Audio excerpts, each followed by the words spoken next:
It appears as though we have some other persons who might be now entering, heads of state and government.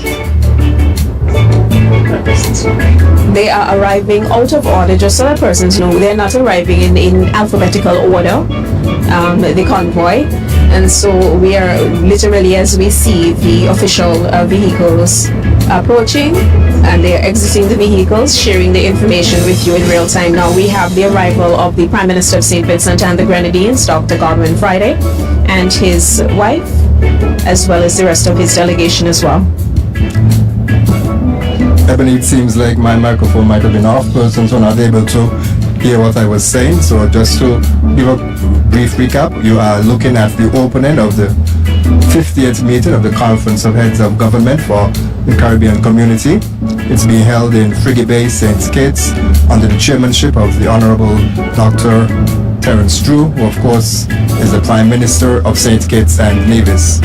This view of Frigate Bay, you can see the Marriott, that is where the conference will be held, and the heads and special invited guests are making their way here to the Marriott Dome for the opening ceremony. And just to recap for you, since there might have been a few that you missed and their arrivals, we'll just remind you of who those were.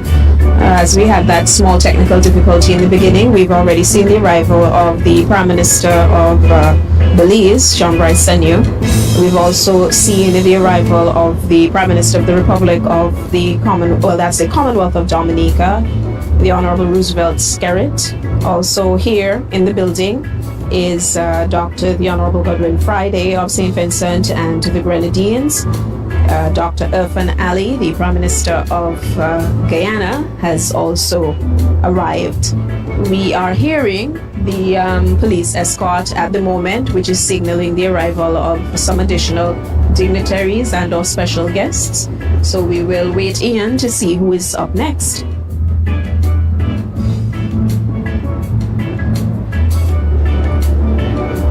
Also key to note that among the regular members, the associate members who are also coming in for the CARICOM meeting today, these would include countries like Curacao, Turks and Caicos Islands, and others are very important members of the CARICOM grouping nonetheless. However, they are not like St. Kitts and Nevis, Antigua, Barbuda, Grenada, and so on, who are full members yes, of the association. And Curacao, of course, is the newest associate member state. Here we take a look at the Prime Minister of Trinidad and Tobago, the Honorable Kamla Persad-Bissessar. And she is followed by the Prime Minister of Antigua and Barbuda, Gaston Brown.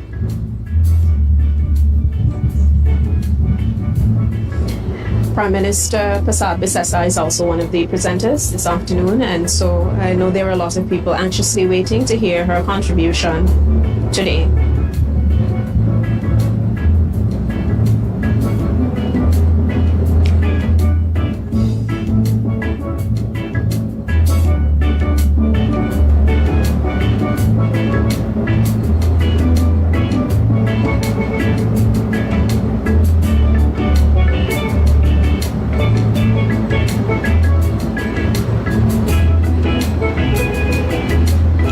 Now see the Premier of the British Virgin Islands, Dr. the Honorable Natalio Wheatley. And of course, as we mentioned, BVI is an associate member state of the Caribbean Community, or CARICOM, as we mostly know it.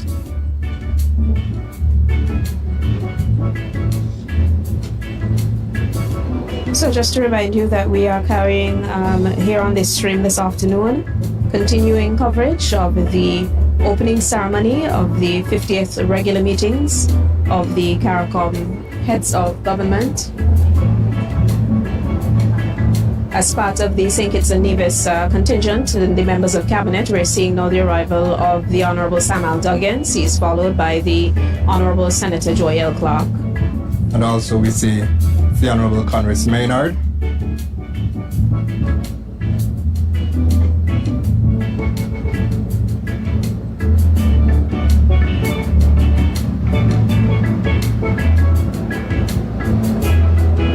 We can see more guests arriving here at the Marriott Dome as we prepare to begin the opening ceremony for the 50th meeting of CARICOM Heads of Government.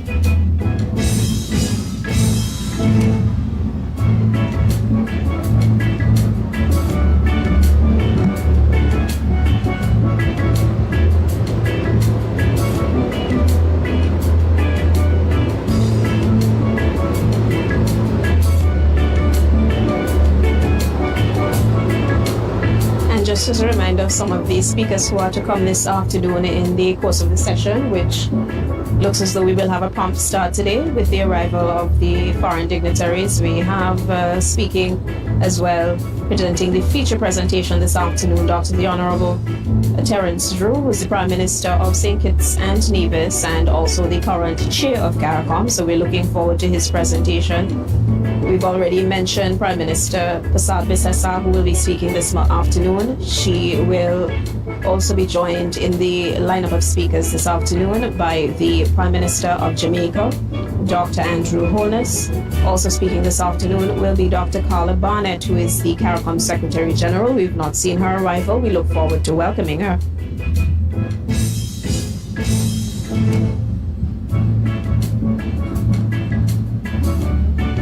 And of course, the Prime Minister,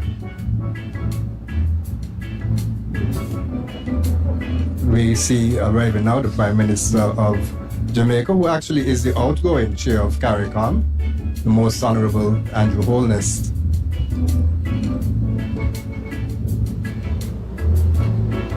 Also offering some remarks this afternoon, we've not yet seen her arrival, but that will be the President of Suriname, Jennifer Heiling Simmons. She will be entering hopefully very shortly. The motorcade, the official motorcade, continues into Frigate Bay from time to time in the back. Even as we broadcast here live from the Marriott Dome, you might be able to hear those sirens in the background. And you can see some scenic shots of beautiful Frigate Bay here in St. Kitts. And if you've never had an opportunity to visit, we certainly would like to encourage our brothers and sisters across CARICOM to make their way to St. Kitts and Nevis. Of course, they say St. Kitts is sexy. I'm not sure if I'm allowed to say this on a stream for CARICOM, and Nevis is nice. We're also looking forward this afternoon. They're already seated, so you won't see them coming in along with the dignitaries and so on, but you'll see them very shortly. The CARICOM Youth Ambassadors, St. Kitts and Nevis' ambassadors, those would be Akwanje Robinson and Shimon Phipps Harding. They're actually going to open the ceremony this afternoon with their statements after we officially begin. Everyone is taking their seats at this moment. Most persons already in place. We're now seeing the arrival of the Prime Minister of the Bahamas. That would be the Honorable, I believe it's Philip Edward Davis. Davis, yes. That's right.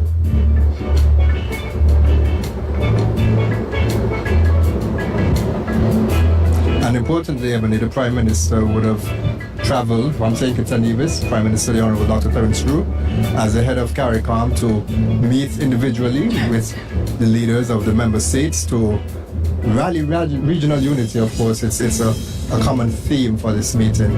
A number of geopolitical issues that are very challenging at this time, and so this meeting comes at a very critical time, very significant, that's being held here in St. Kitts and Nevis. And the Prime Minister was credited, of course, by persons around the region for his leadership style already as the head of CARICOM, going out and meeting each of them visibly and, having that face-to-face discussion with them.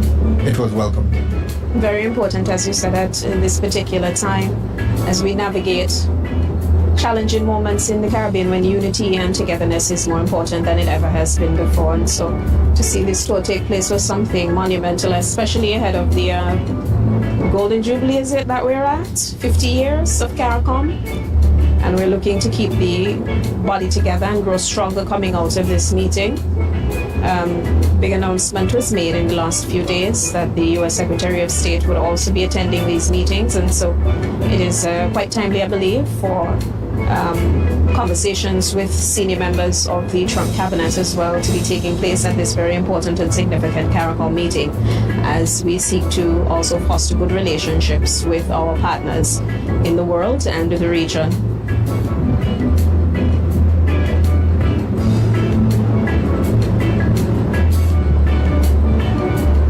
So among those prime ministers and premiers that we are still waiting for would be Prime Minister of Barbados, Honorable Mia Motley.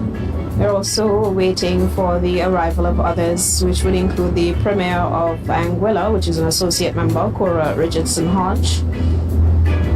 Others to arrive are Alice Delia Filemi of Haiti, the new Prime Minister who was just installed most recently as they continue the transition in that country. Honorable Philip J. Pierre as well is among those we are waiting for. We've not yet seen the arrival either of Deacon Mitchell, so we are anxiously awaiting their arrival this afternoon as we look to the official start of the CARICOM Conference of Heads of Government of the Caribbean Community meeting. And just a reminder for those of you, it's the 50th regular meeting of the Conference of Heads of Government of CARICOM, and it's being held here in St. Kitts and Nevis under the chairmanship of Prime Minister, the Honorable Dr. Terence Drew. The theme for the meeting is Action Today for a Thriving, Sustainable CARICOM.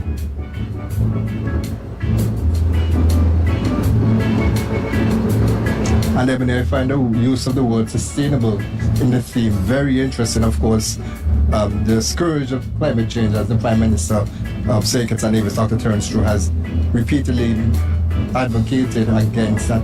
Indeed, persons need to be aware of the challenges that we as smaller and developing states within CARICOM and around the world as well, of course, would face. It's very rare that there is that move towards sustainability.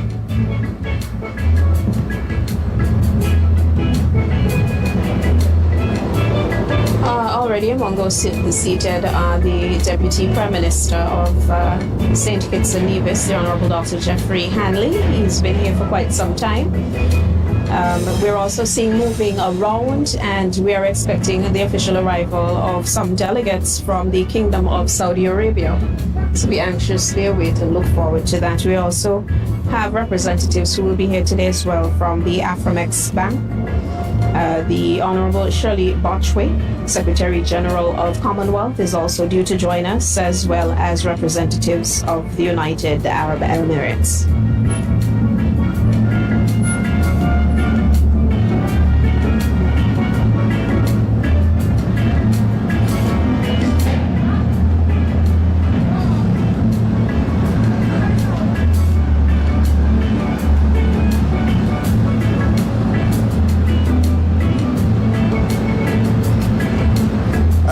Await the arrival of further heads of government, and as a guest we are reminded of the critical importance of this meeting, which I will quote the Prime Minister, the Honorable Dr. Terence Drew.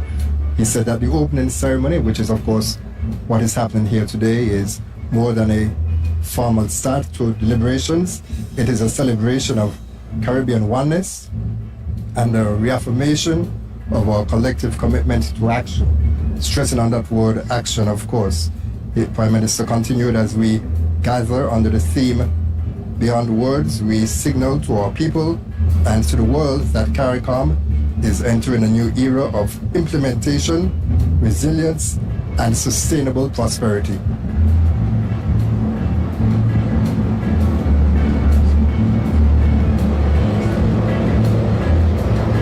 So while there's a lull in the motorcade of approaching vehicles, just to remind you of, that was His Excellency Kenneth Douglas. He has just arrived at the venue as well. Just to remind you of those countries which are expected to participate in the meetings, which begin in earnest tomorrow, with closed sessions, all of them taking place in the Frigate Bay area. We have in order, alphabetical order, the Honorable Gaston Brown, Prime Minister of Antigua and Barbuda, the Honorable Philip Davis, Prime Minister of the Bahamas, Honorable Mia Motley, Prime Minister of the Republic of Barbados, Honorable John Brasenio, Prime Minister of Belize, the Honorable Roosevelt Skerritt, Prime Minister of Dominica, the Honorable Deacon Mitchell, Prime Minister of Grenada, Carriacou and Petit Martinique, His Excellency Dr. Mohammed Irfan Ali, President of the Cooperative Republic, of Guyana, His Excellency Alice Didier Filami, Prime Minister of Haiti, the Most Honorable Dr. Andrew Holness, Prime Minister of Jamaica, the Honorable Philip J. Pierre, Prime Minister of St. Lucia, the Honorable Dr.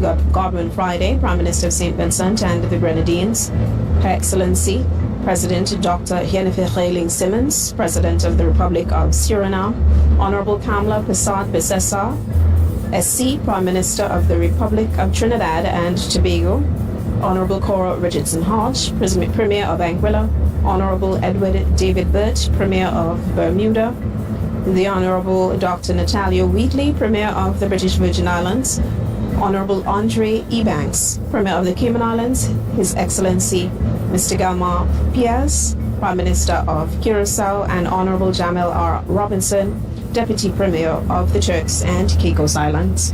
They will be, of course, joined by Dr. Carla Barnett, who is the Secretary General of the Caribbean Community.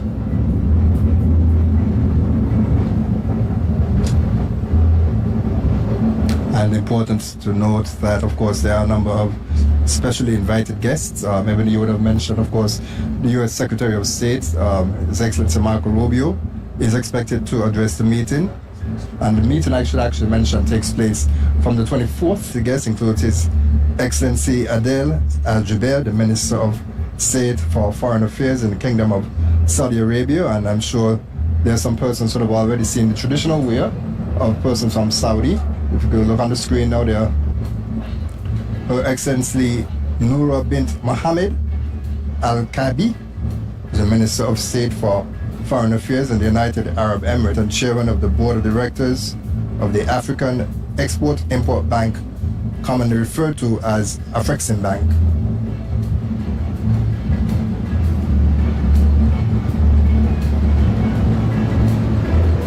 Also just arriving is the Attorney General and Minister of Justice and Legal Affairs for St. Kitts and Nevis, Senator Garth Wilkin.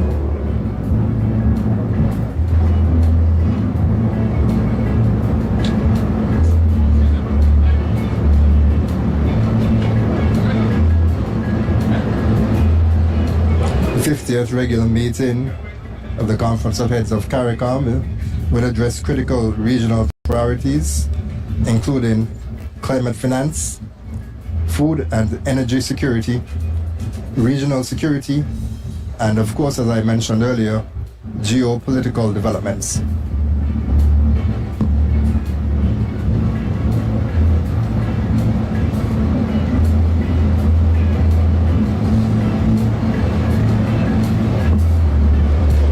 So we're having varying views of the audience. Just a moment ago, we were able to see a lot of persons from St. Kitts and Nevis in senior positions available who were already seated and waiting for the proceedings to move forward today. Among them were the Governor of the Eastern Caribbean Central Bank, Timothy Antwine. We also saw that we have Senator Aislinn Phillip, who is already seated.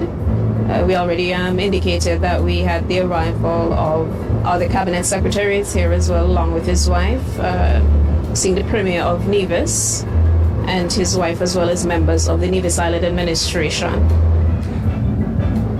ECCB Governor Antoine is having a very interesting conversation, it seems like, with the Acting Financial Secretary for the Government of St. Kitts and Nevis, Carlton Parkson. Very many members of the business community as well turned out. We're seeing a lot of senior civil servants as well in attendance this afternoon. Very important event, of course, not needless to say. Over 200 individuals, delegates, members of the media and others specially invited to be a part of this opening ceremony this afternoon. In the distance, we're also hearing the arrival of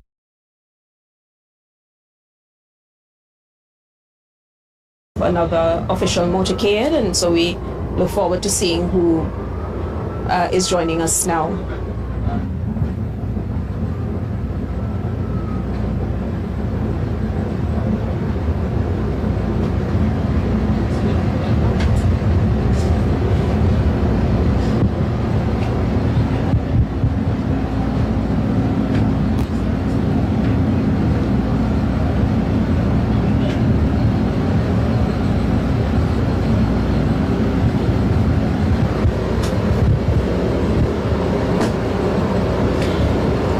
As it opens tomorrow, though, there are a number of topics that we expect will take place. You're seeing off to the left the Marriott Golf Club. This is where the closed sessions will be held. We expect real deep conversations to be had on the issue of Haiti. We're expecting conversations to take place about Venezuela and the unfolding situation taking place there, as well as in Cuba. Reparations is also high on the list of issues to be discussed. Climate change, food security in the region. We are anxiously awaiting the conclusion of the meeting as well to know exactly what was discussed, what solutions and new policies will have guiding us moving forward. And we can just see the arrival of the chair of CARICOM, Prime Minister of St. Kitts and Nevis, the Honorable Dr. Terence Drew, and his wife, Mrs. Danny Prince Drew. And he's greeting the members of the Honeybee String Band from Nevis. Prime Minister looks like he's ready to shake a leg.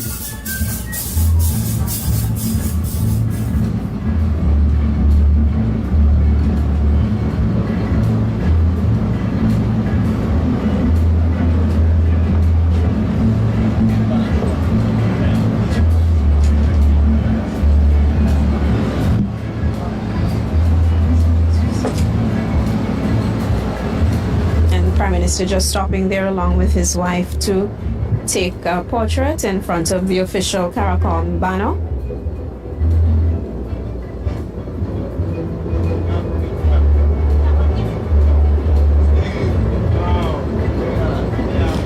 Among some of the other issues that we expect may be coming up among the heads as they meet over the next few days are free movement and the Caribbean single market and economy. 4 countries so far having fully adopted it.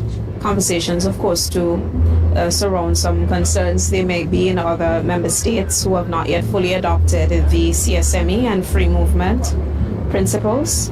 Air and sea transportation, perhaps as well, among those issues to be discussed as we move over the next few days, and they really put their heads together to chart the way forward for CARICOM over the next several months. Prime Minister Dr. Drew, of course, will be the chairman for the first half of the year. Digital economy and banking, these are all issues that we expect to be major talking points for the leaders across the region over the next few days.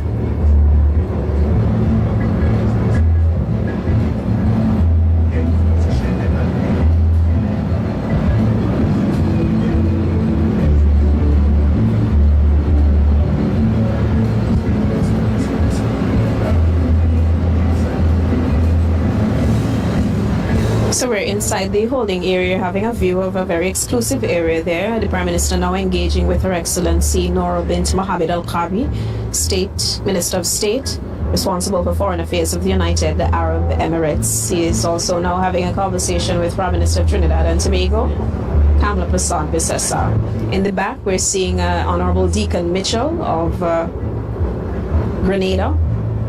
He's now meeting and saying hello to all the ministers, as he should, as the host and chair of CARICOM. Dr. Godwin Friday, Dr. Andrew Holness of Jamaica, and they're just off to the left, we're seeing Secretary General of CARICOM, Dr. Carla Barnett. And you can see that there is good rapport between the Prime Minister and his colleague heads across the region.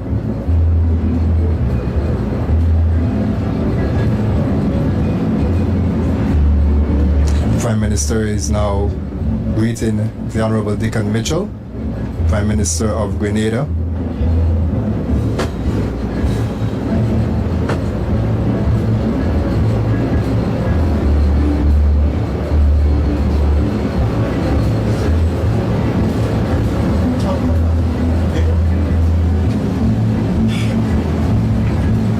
So a great number of leaders already here. We're looking forward, I believe, to a start very shortly. It appears as though off to the left there,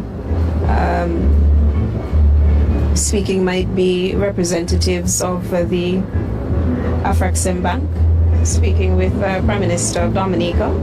It's not quite clear to see who that person is, but certainly we are also seeing members of the Kingdom of Saudi Arabia delegation off to the back as well. as we prepare to get started. Antigua's Prime Minister Gaston Brown.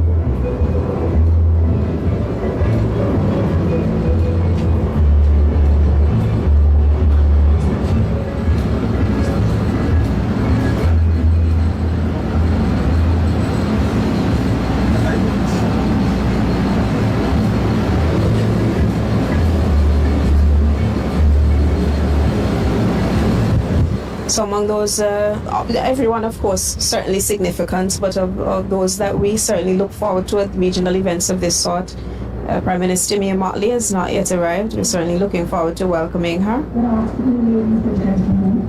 Ahead of the opening ceremony, we kindly invite you to take your seats at this time.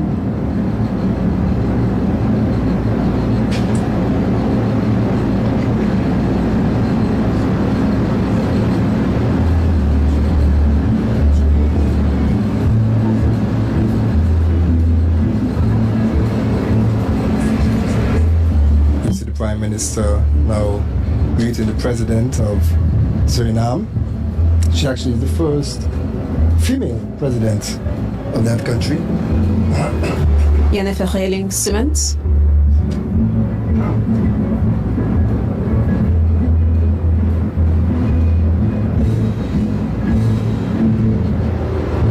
I was looking out for, but I don't think I've quite spotted him yet. Andre Ebanks, the Premier of Cayman Islands. And we've not seen may very well be inside the building because there are a few who have already moved into the holding area for the senior dignitaries. So he may very well be the Prime Minister of Curacao. We've not yet seen him as yet. And the Deputy Premier of Turks and Caicos Island. But I'm quite sure, as is the case with Prime Minister Mottley, they'll be here very shortly.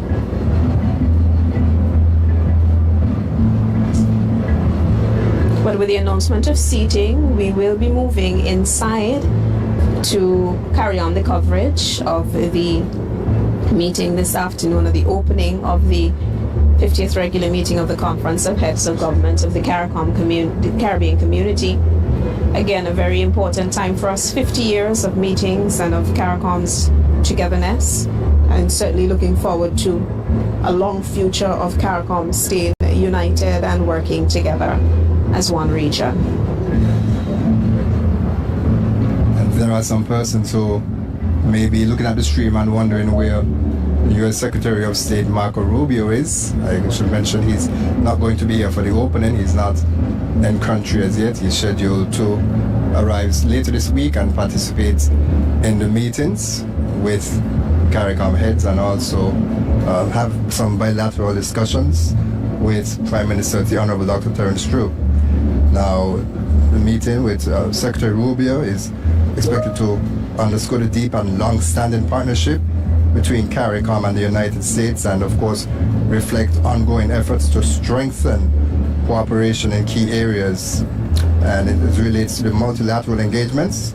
Prime Minister Drew is expected to hold a bilateral meeting, as I mentioned, with Secretary Rubio, and the discussion will allow for more focused dialogue on issues of national importance to St. Kitts and Nevis, as well as opportunities to deepen cooperation between St. Kitts and Nevis and the United States of America. Ian, it's certainly been a pleasure sitting with you this afternoon, announcing the arrival of heads of delegations, heads of CARICOM, as we get into this meeting, and certainly look forward to a very exciting and insightful next few days. The meeting concludes on Thursday, but the work of CARICOM will certainly continue. Excuse me.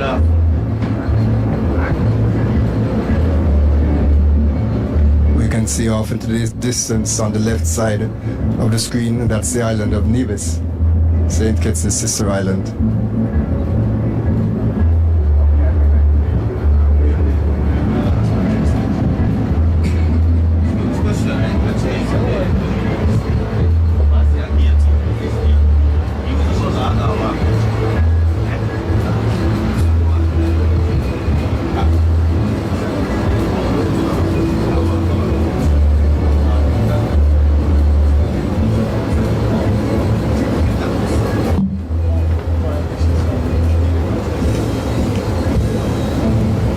are standing by awaiting the official start to the 50th regular meeting of the Conference of Heads of Government of CARICOM here in Frigate Bay in St. Kitts.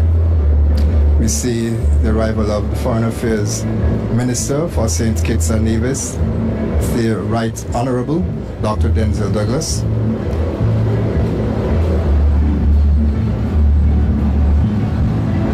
And so our producers have just signaled to us that everyone has already arrived who should be here, with the exception of Honorable Mia Mottley, Prime Minister of Barbados. She will be joining us, however. And so the meeting moves forward. Also to advise you of those persons who may not have been highlighted on camera but who are very much here with us today, His Excellency Adel Al-Hubeir, Minister of State for Foreign Affairs, the Kingdom of Saudi Arabia. And you would have already pointed to Dr. George Alombi, who is the Afrexim Bank representative with us this afternoon. We would have seen on camera earlier as well Her Excellency Nora bint Mohammed Al-Khabi. She is the Minister of State responsible for foreign affairs for the United Arab Emirates.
As we continue to stand by for the official start to the opening ceremony for the 50th regular meeting of the Conference of Heads of Government of the Caribbean Community, or CARICOM, being held here in St. Kitts under the chairmanship of Prime Minister the Honorable Dr. Terence True, who assumed the chairmanship of the CARICOM on January 1st of this year.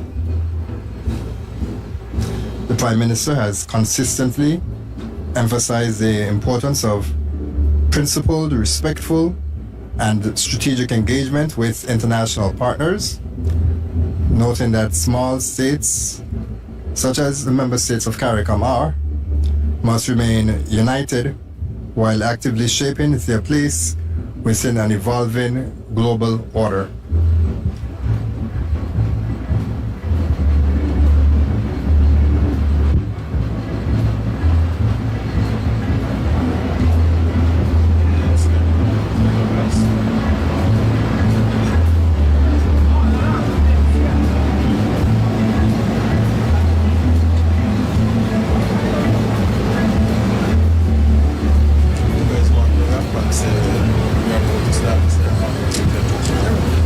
So as the meeting is about to officially get underway, I'm Ian Richards. Let me just say it was a pleasure being with you. Ebony, final words? Certainly looking forward to the meeting today. And over the next several days, the oath meeting ceremony is going to feature a number of very interesting cultural highlights as well. So we invite all viewers to stay with us as we proceed into this most important meeting. And also to stay tuned, up to date with developments from the meeting with the St. Kitts and Nevis Information Service. social media platforms. There's YouTube, Instagram, and Facebook. And also our website is www.sknis.gov.kn. I'm Ian Richards, wishing you a wonderful afternoon.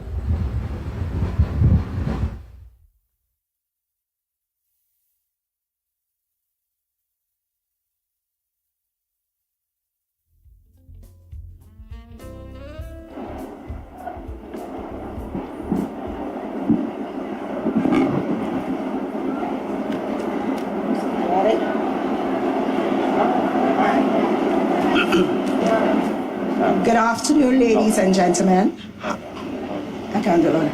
I am Julie Charles, and I am joined by my esteemed co-host, Mr. Curtis Martin.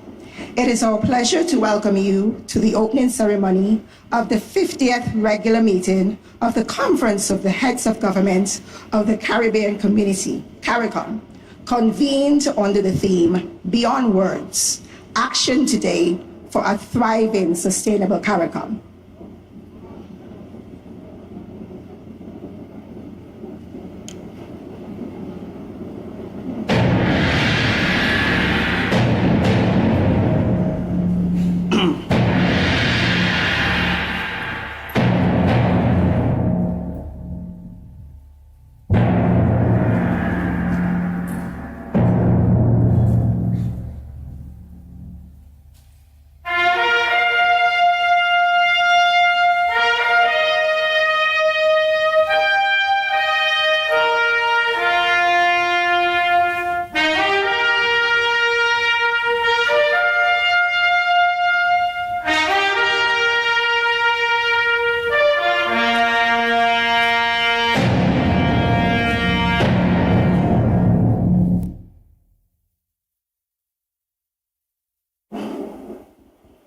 Ladies and gentlemen, please rise as you are able for the arrival of Her Excellency Dame Marcella Althea Liburd, GC/MJ JP, Governor General of the Federation of St. Kitts and Nevis.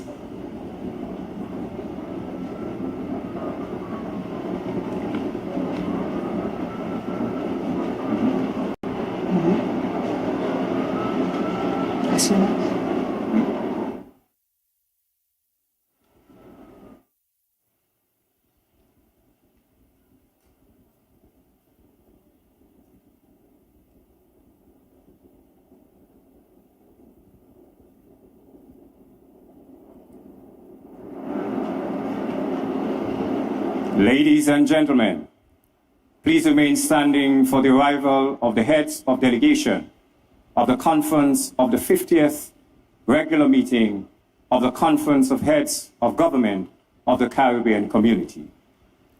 As each head of delegation is introduced, a primary school student approaches from the opposite side of the stage. They meet briefly at the center stage before the head of delegation proceeds to their position. In that moment, leadership meets the next generation, a meaningful expression of the theme, Beyond Words, Action Today for a Thriving, Sustainable CARICOM. Honorable Gaston Brown, Prime Minister of Antigua and Barbuda.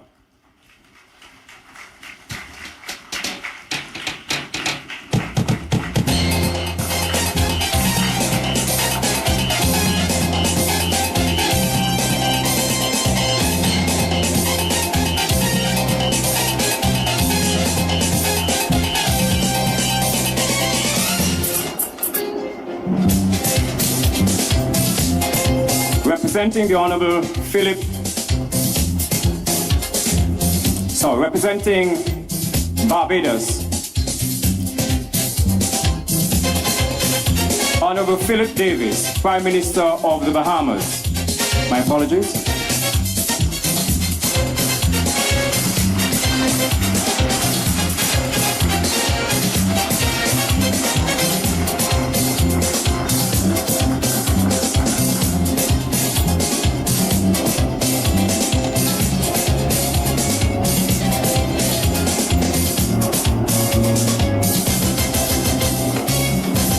Barbados will be represented by the Honorable Mayor Amor Motley, who is currently on her way to the Federation. Moving right along, Honorable John Briceño, Prime Minister of Belize.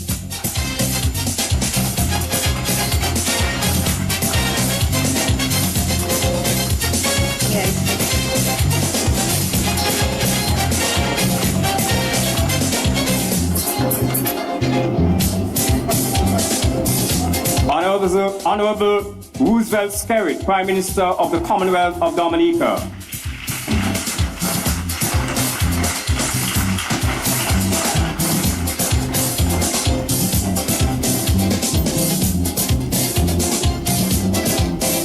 Honorable Deacon Mitchell, Prime Minister of Grenada, Carriacou and Petit Martinique.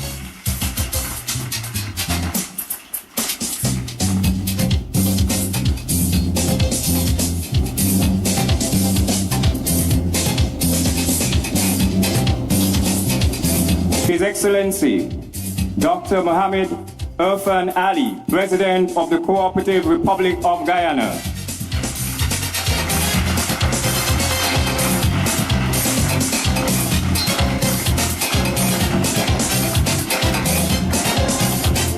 His Excellency, Alex Didier Fils-Aimé, Prime Minister of Haiti.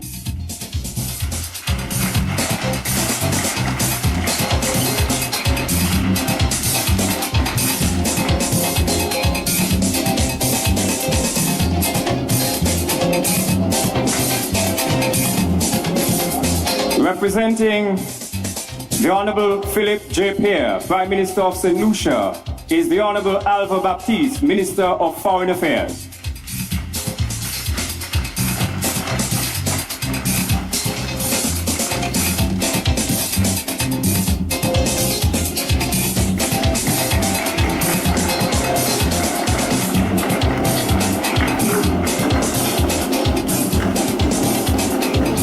Dr. the Honorable Godwin Friday, Prime Minister of St. Vincent and the Grenadines.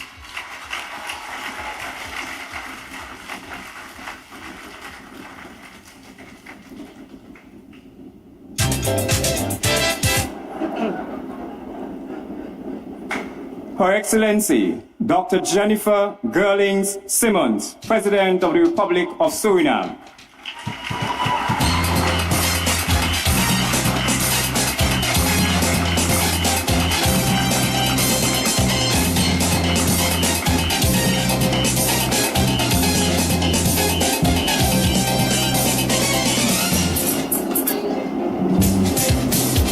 Honorable Kamala Persad Bisesar, Prime Minister of the Republic of Trinidad and Tobago.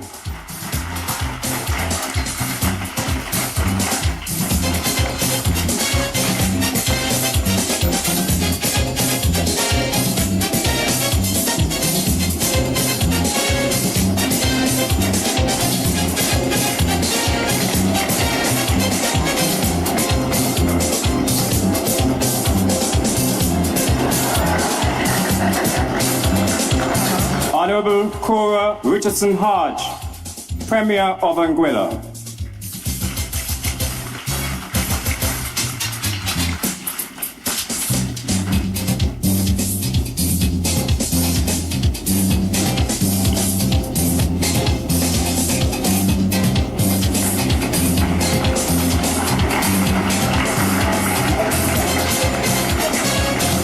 Representing Honorable Edward David Burt, Premier of Bermuda, the Honorable Alexa Lightburn, Minister of Home Affairs.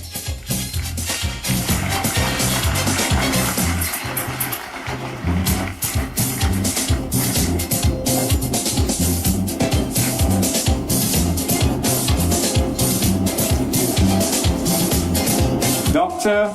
the Honorable Natalia Whitley, Premier of the British Virgin Islands.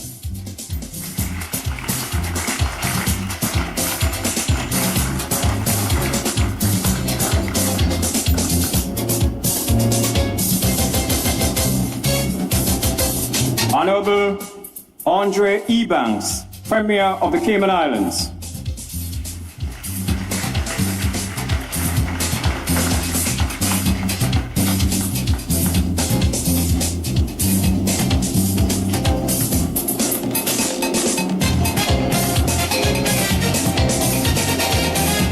His Excellency, Mr. Gilmar Pisas, Prime Minister of CARICOM.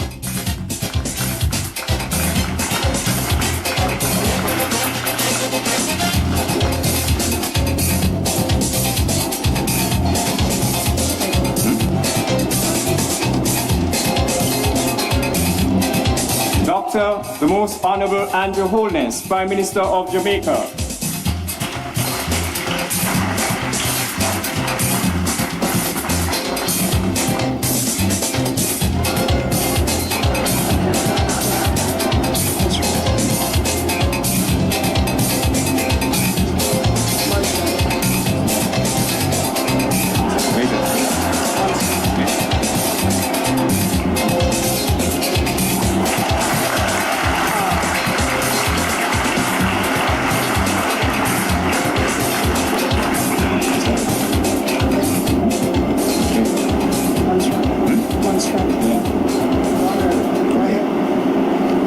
Representing Montserrat,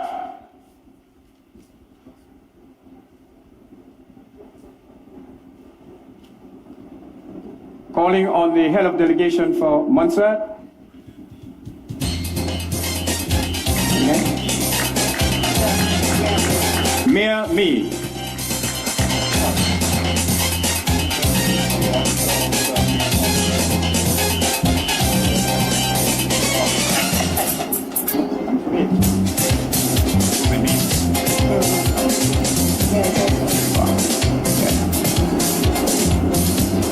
Premier of Montserrat, Ruben Mead.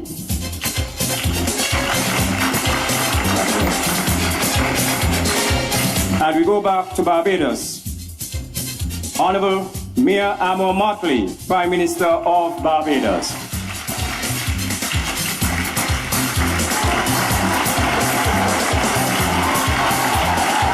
Just landed. Yes. She just landed.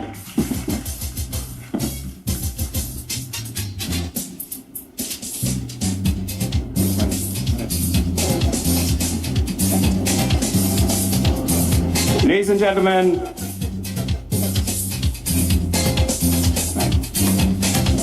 Honorable Jamel Robinson, Deputy Premier and Head of Delegation of the Turks and Caicos Islands.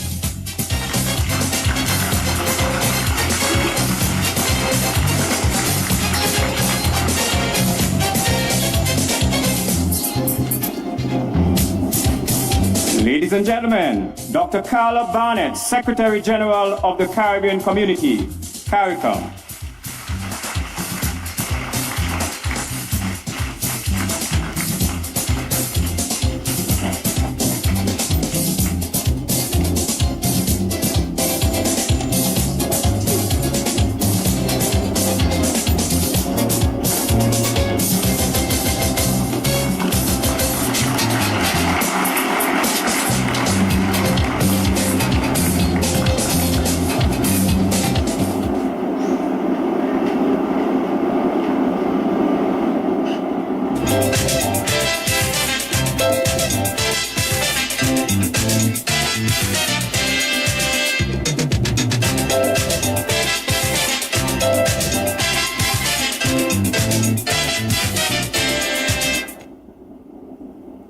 The Honorable Dr. Terence Michael Drew, Prime Minister of St. Kitts and Nevis and Chairman of CARICOM.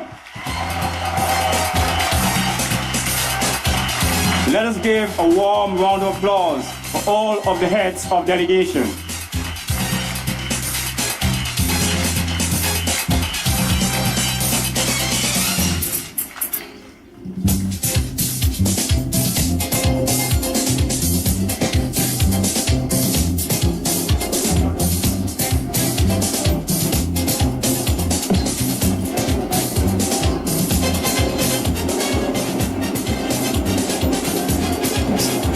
We now proceed with the singing of the national anthem, performed by Dr. Marissa Carty. The national anthem of St. Kitts and Nevis, performed by Dr. Marissa Carty.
For the invocation, we now invite Reverend Renesia Huggins of the St. Paul's Wesleyan Holiness Church to invoke God's blessings on this ceremony.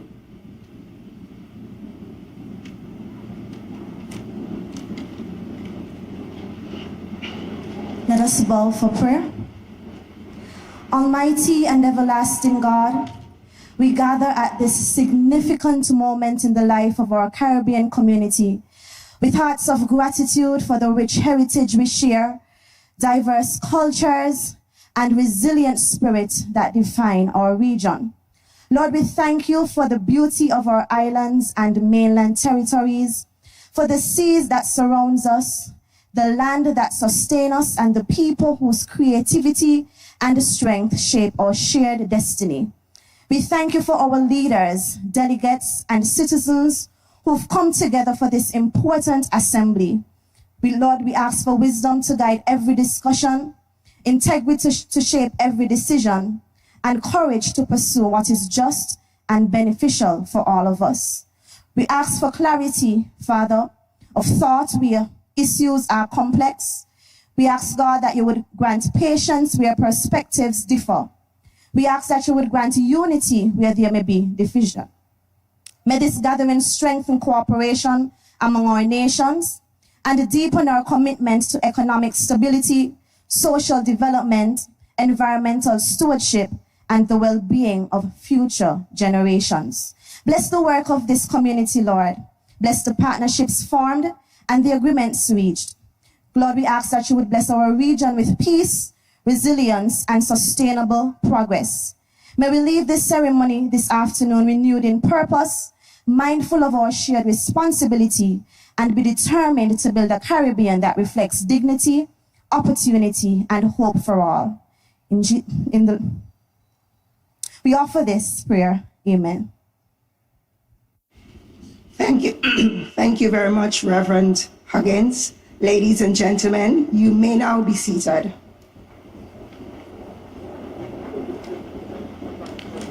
We now invite the official photographers, SKNIS, and the CARICOM photographers to come forward and take photographs at this time.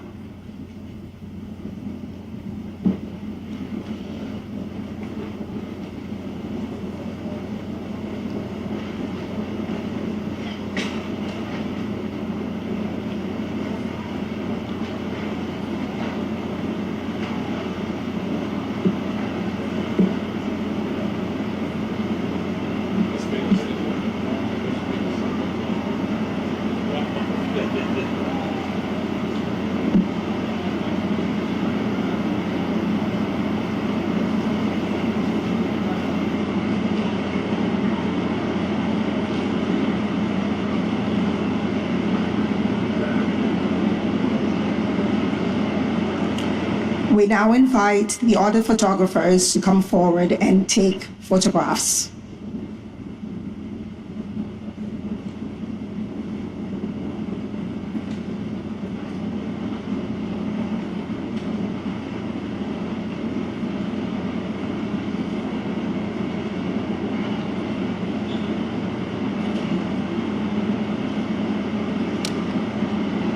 Thank you. Our distinguished heads of delegation will now proceed to their seats.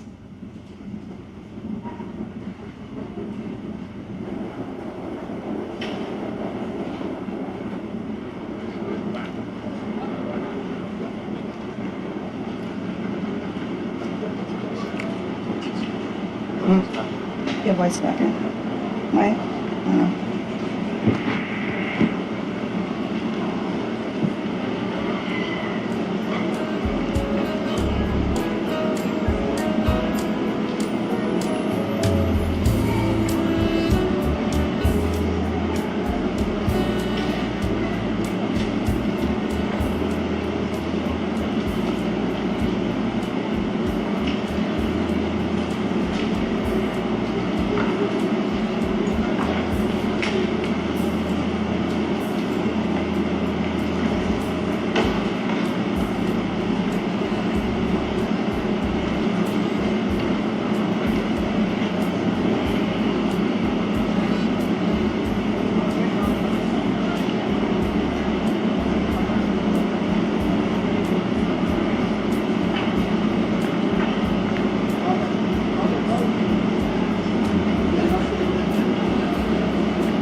Your Excellency Dame Marcella A. Liebert, GC, MG, JP, Governor General of the Federation of St. Kitts and Nevis, Honorable Dr. Terence M. Drew, Prime Minister of the Federation of St. Kitts and Nevis, and incoming Chair of the Caribbean Community, and Mrs. Prince Drew, Dr. the Most Honorable Andrew Michael Holness, Prime Minister of Jamaica, and an outgoing Chair of the Caribbean Community, heads of government of the Caribbean Community and their spouses, Dr. Carla Barnett, Secretary General of the Caribbean Community, Honorable Lenine Blanchett, Speaker of the National Assembly, members of the Judiciary of St. Kitts and Nevis, members of the Federal Cabinet of St. Kitts and Nevis, Honorable Mark Brantley, Leader of His Majesty's Loyal Opposition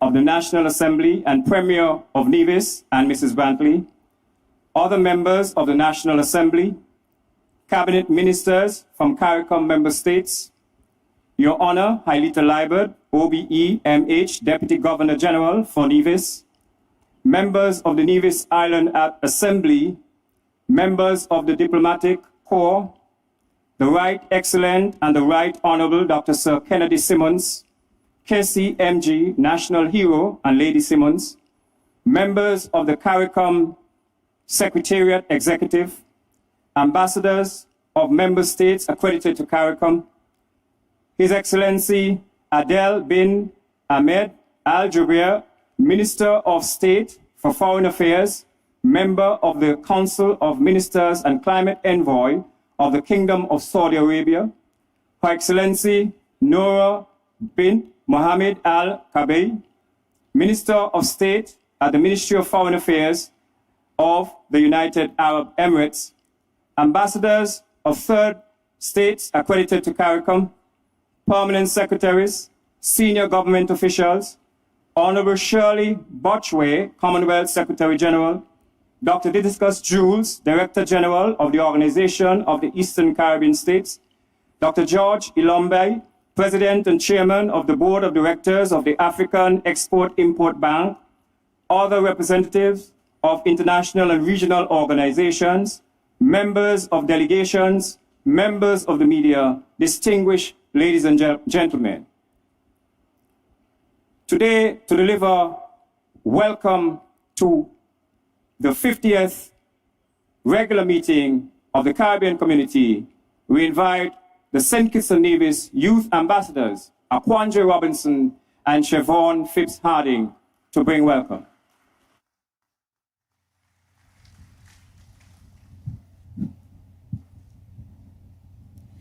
A very good afternoon to you all.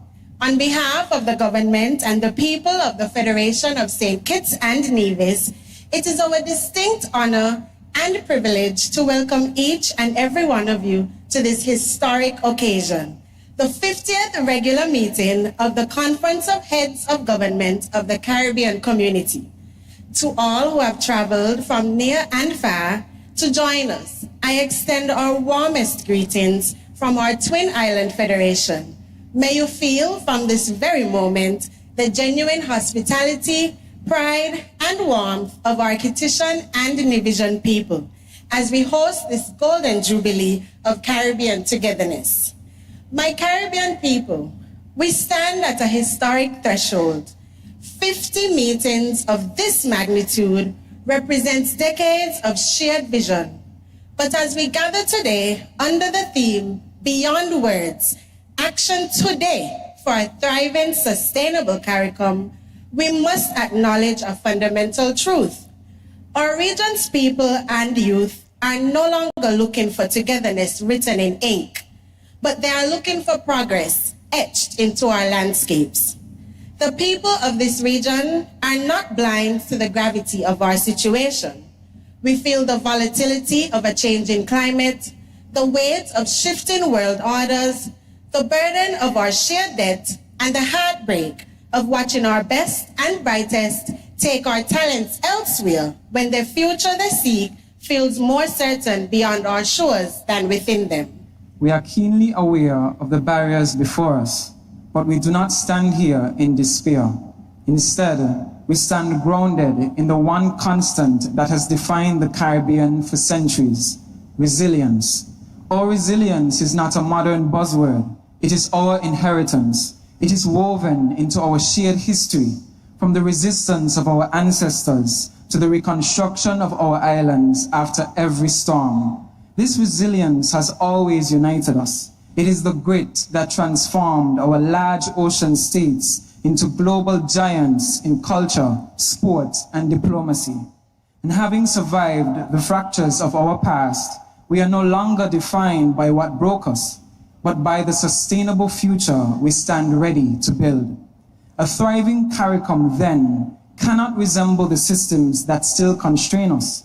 It must be intentional. It must be bold. It means digital connectivity that dissolves the borders between our classrooms and our markets. It means food security that breaks excessive import dependence and strengthens our capacity to sustain ourselves.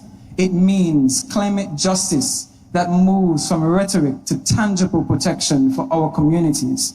And above all, it requires that although separated by water, we rise above division and govern with the resolve of one Caribbean.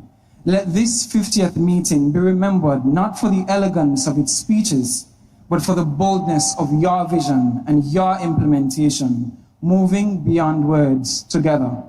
Heads of government, as you begin your deliberations, remember that the action we take today is indeed the security and sustainability of CARICOM tomorrow. And remember, our region's future is bright because we are building it together. Thank you.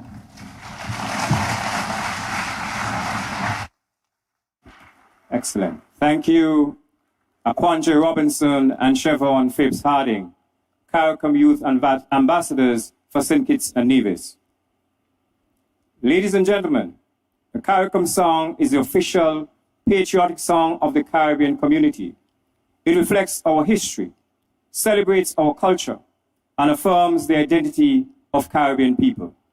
To perform the Caribbean song are Jakima Pitt, Brianna and Brenna Paul, Imani Martin, along with Synergy Movements, drummers, Panis, and the Revealers Band. Ladies and gentlemen, the CARICOM song.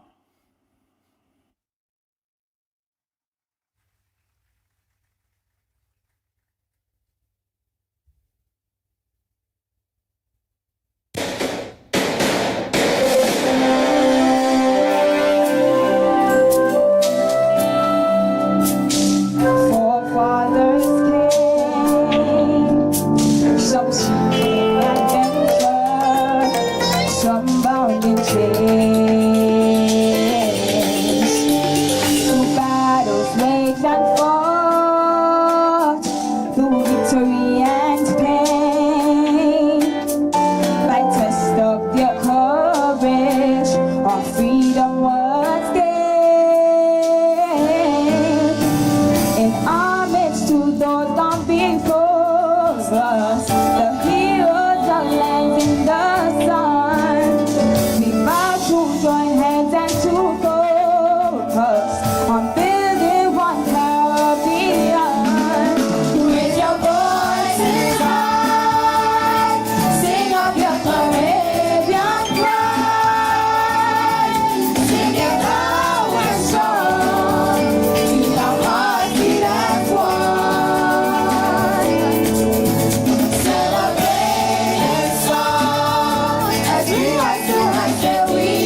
the song reminds us, as the song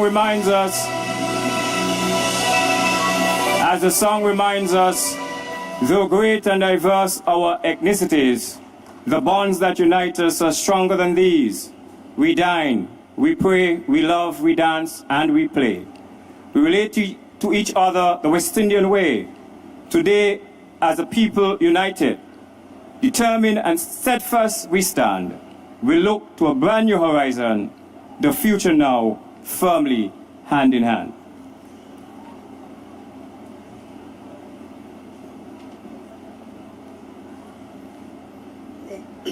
Ladies and gentlemen, we now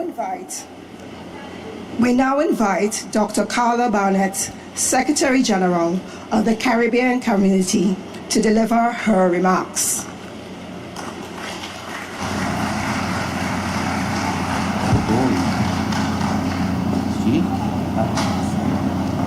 Okay.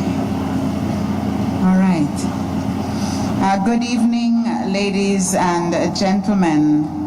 I will adopt the protocols already established for this afternoon's proceedings, but would still like to acknowledge Your Excellency, the Marcella Liber, GCMG JP, Governor General of St. Kitts and Nevis, the Honorable Dr. Terence Drew, Prime Minister of St. Kitts and Nevis and Chairman of the Conference of Heads of Government, other Heads of Government of CARICOM, distinguished ladies and gentlemen.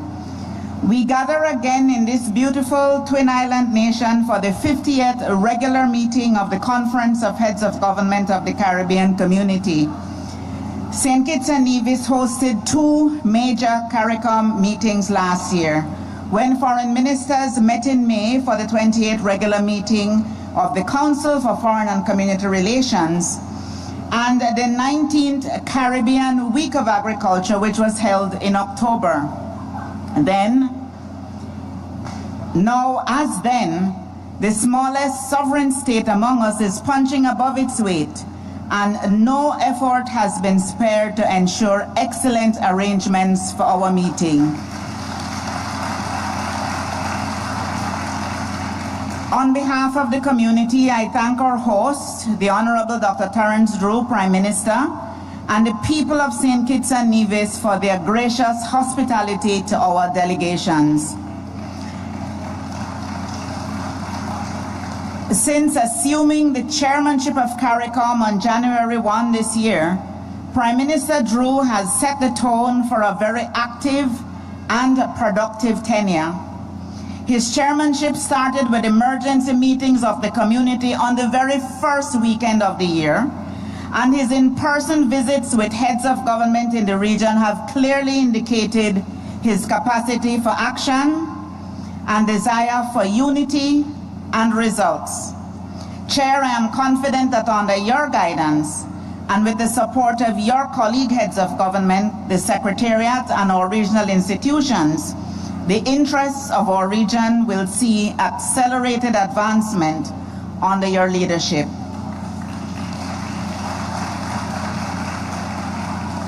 I was especially pleased to be welcomed with such clarity and passion by Akwanje Robinson and Siobhan Phipps-Harding, 2 examples of the excellent cadre of young people who serve our region as youth ambassadors. I look forward to seeing even more of our young people's creative talent as the evening progresses. Excellencies, distinguished guests, without question, 2025 was one of the most challenging years in the history of our regional integration movement. Extreme weather events, geopolitical tensions, challenges to multilateralism and the rules-based system, and economic pressures tested our region and threatened hard-won development gains. We will not ever forget Hurricane Melissa, the destructive Category 5 system, which hit Haiti, the Bahamas, Bermuda, and other countries in the region, and left death and catastrophic destruction in its wake in Jamaica. Despite the challenges of response and recovery in the aftermath of the hurricane, We were privileged to have the determination and decisive leadership of Dr. the Most Honorable Andrew Holness, Prime Minister of Jamaica, during his tenure as CARICOM Chair up to the end of December 2025. Prime Minister Holness, we thank you for your commitment to CARICOM matters during that difficult time. Your government and people have CARICOM's continued support as restoration efforts continue. In the aftermath of Hurricane Melissa, CARICOM demonstrated our characteristic resilience, the strength of our collective resolve, and the value of mutual support as our institutions, such as the Caribbean Disaster Emergency Management Agency and the Caribbean Public Health Agency, responded immediately with hands and with hearts to safeguard livelihoods and address humanitarian needs. Expert teams from member states mobilized technical personnel for rapid assessments, logistics coordination, and the movement of relief supplies. They helped to restore electrical lines, built houses, attended to the sick and injured, provided food and hygiene supplies, and supported fundraising efforts, tangible examples of compassion and unity. We acknowledge our partners in the region and beyond, whose overwhelming response helps our community to recover and build resilience as we experience with increasing frequency and severity extreme weather events.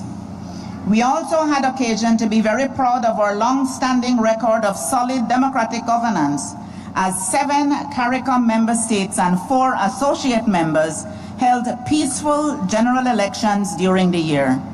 Since our regular meeting in Jamaica last July, Her Excellency Dr. Jennifer Girling Siemens was inaugurated as the first female President of the Republic of Suriname following general elections in May 2025. His Excellency Dr. Mohamed Irfan Ali was re-elected as President of the Cooperative Republic of Guyana. Dr. the Most Honorable Andrew Holness was re-elected as Prime Minister of Jamaica. Dr. the Honorable Godwin Friday was elected as the new Prime Minister of St. Vincent and the Grenadines. Honorable Philip Pierre was re-elected as Prime Minister of St. Lucia. And Honorable Mia Amor Motley has returned as the Prime Minister of the Republic of Barbados. Warm congratulations to them all. Distinguished ladies and gentlemen, even as we celebrate our gains, CARICOM heads of government are acutely aware of the importance of this meeting against the background of the prevailing environment. The theme, structure, and agenda for these 3 days reflect that awareness. We have gathered as a family with considerable time carved out for frank and thorough discussions of and engagement on priority issues. To have all of our member states represented at the level of head of government despite the heavy demands at home is testament to their commitment to this region and to the value of working together in our common interests. Individual national priorities remain vital. However, our collective strength is what amplifies our voice, secures opportunities for growth, and mitigates risk. This has been the approach to our united advocacy on the situation in Haiti, which has helped to transform a regional concern into a global priority. And the decision of 4 of our member states, Barbados, Belize, Dominica, and St. Vincent and the Grenadines, to work together as of the 1st of October 2025 and allow full free movement among themselves within the framework of the CARICOM single market and economy is a pioneering step that has paved the way for increased economic activity and people-to-people contacts. We must continue to act together where our interests align, which in fact is far more often than it is sometimes made to appear. At the same time, the shifting global order presents tangible opportunity As new markets emerge, strategic partnerships are recalibrated, CARICOM must engage extra-regionally with intention and with coherence by articulating our shared priorities in such areas as energy transition, digital infrastructure, building resilience to climate change and technology. We can attract investments and forge business opportunities that are aligned with our development objectives. A coordinated foreign policy reduces our vulnerability to the inevitable external shocks which no member state can effectively absorb alone. The high number of third states that have pledged their commitment to increase engagement with the community, many of which are represented here today, demonstrates that cooperation and credibility can be transformed into new opportunities for growth, resilience, and shared prosperity.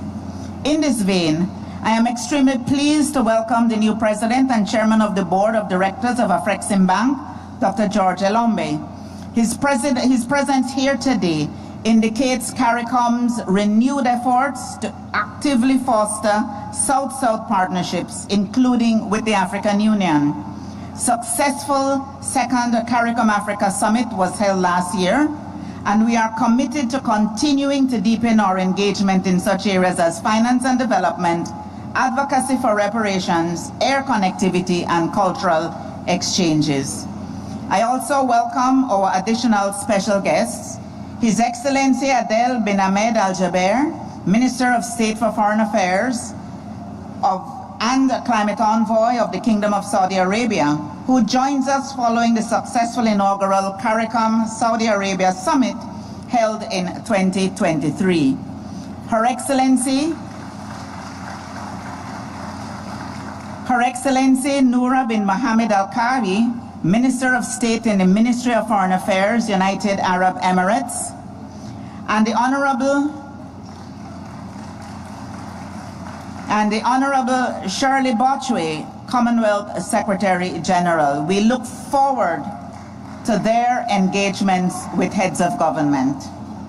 Esteemed ladies and gentlemen, the task before us is formidable but not insurmountable. Our regional integration movement has demonstrated tangible gains in human and social development, foreign policy coordination, security cooperation, and economic development, which have meaningfully improved the lives of the people we serve.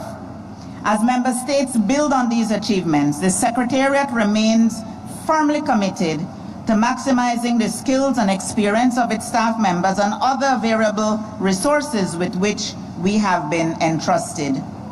CARICOM citizens from every walk of life, in every corner of our community, are looking to us to fulfill the commitment we made as signatories to the Treaty of Chaguaramas. Akwanje, Sowian, and all the young people represented tonight embody the hope and promise of our region. They are the reminders that our solemn duty is to move, as the theme for this meeting urges, beyond words to action for a sustainable, thriving CARICOM. Distinguished guests, we are working towards ensuring that the defining outcome of this 50th regular meeting will be that it propels us decisively towards that goal. Thank you very much, ladies and gentlemen.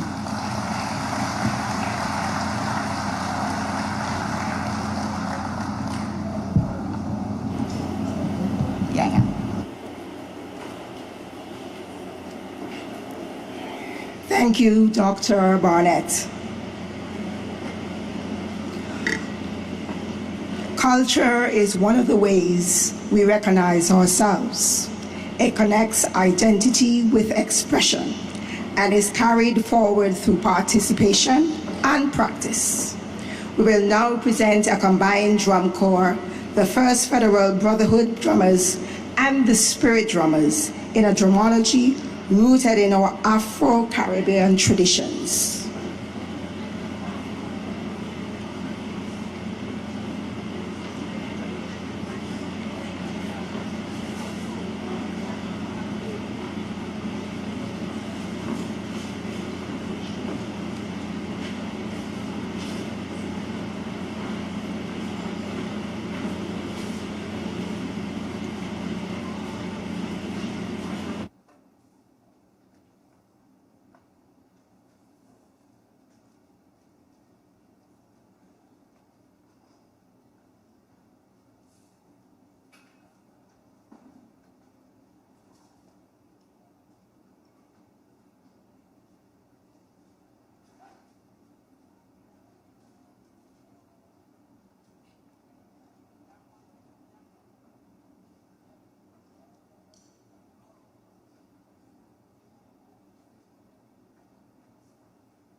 Moments like these extend beyond words. They speak through the rhythm of the African drum, a voice across generations and across the Caribbean community. Thank you for coming together through rhythm to be a part of the opening ceremony of the 50th regular meeting of the Conference of the Heads of Government of the Caribbean Community, CARICOM, convened under the theme, Beyond Words, Action Today for a Thriving, Sustainable CARICOM. Ladies and gentlemen, we now invite Dr. the Most Honorable Andrew Holness, Prime Minister of Jamaica, to deliver his remarks.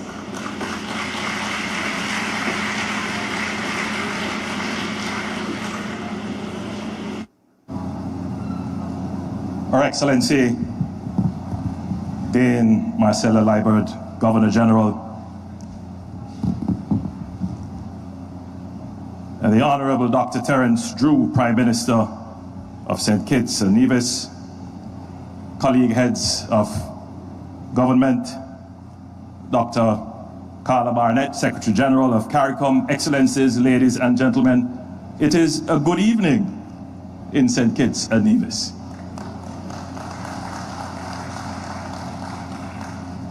Let me first extend sincere appreciation for our gracious host, the government and people of St. Kitts, under the able leadership of your Prime Minister, Dr. Terence Drew.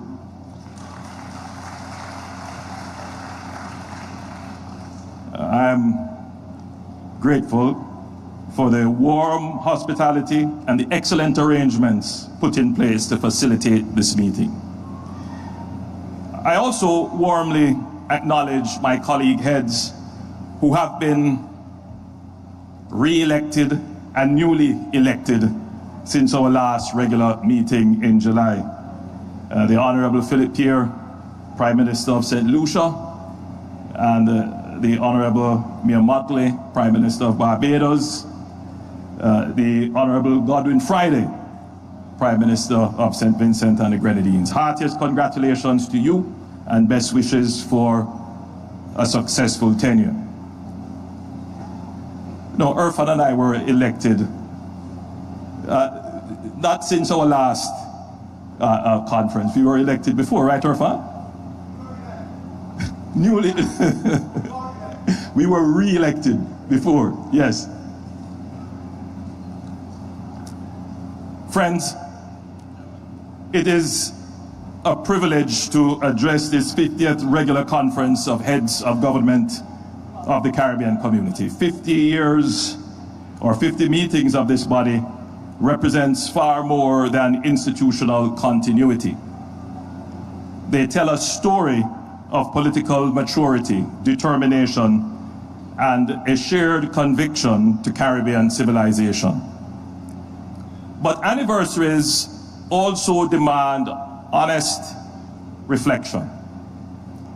We meet at a time when the speed of global change is outpacing the speed of regional coordination. Climate shocks arrive faster than our financing mechanisms. Criminal networks adapt faster than our institutions. Technological disruption is reshaping economies faster than our regulatory and skills frameworks can adapt. These challenges do not wait for us to be comfortable to align policy, resources, and action. The question before us, therefore, is not whether CARICOM can endure, for we have and we will, but whether it can deliver for our people with urgency and relevance in a rapidly changing world. For decades, an idealized narrative around Caribbean integration, while well-intentioned, has framed perhaps unrealistic expectations within our respective populations.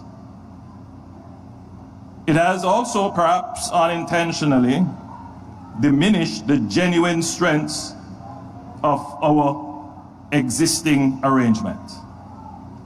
An association of independent states bound not by uniformity, but by shared purpose, mutual regard, and a deep history of collaboration. CARICOM is not, and has never claimed to be, a political union. Our treaty does not mandate a singular foreign policy or a supranational authority. And because we are sovereign states, each accountable to our own electorates, we will at times assess risks differently, sequence priorities differently, or interpret geopolitical opportunities differently. That is not evidence of the weakness of our association. This is the natural expression of sovereign democracies navigating an increasingly turbulent global environment. Too often, differences in national perspectives are portrayed as fractures, threatening the regional project. I submit that they are nothing of the sort. While there are undoubtedly circumstances where one voice has and will work for us to great effect globally, variations in national perspectives is not a liability to be feared. It is a resource to be harnessed. The measure of our integration should therefore not be uniformity of position, but effectiveness of cooperation. Indeed, our diversity of economies, political traditions, development strategies, and governance approaches is one of CARICOM's most underappreciated strengths. Each member state functions as its own laboratory of democracy, able to test policy innovations that others can study, refine, and adapt. This is not divergence. It is distributed regional problem solving. I offer Jamaica's approach to security as the first example. For decades, we have confronted levels of violence more severe and more persistent than elsewhere in the region. It has forced us to develop responses, legislative, operational, community-based, and technological, that may now offer lessons for sister states encountering emerging criminal threats. Our region's variability, therefore, is not an obstacle to integration.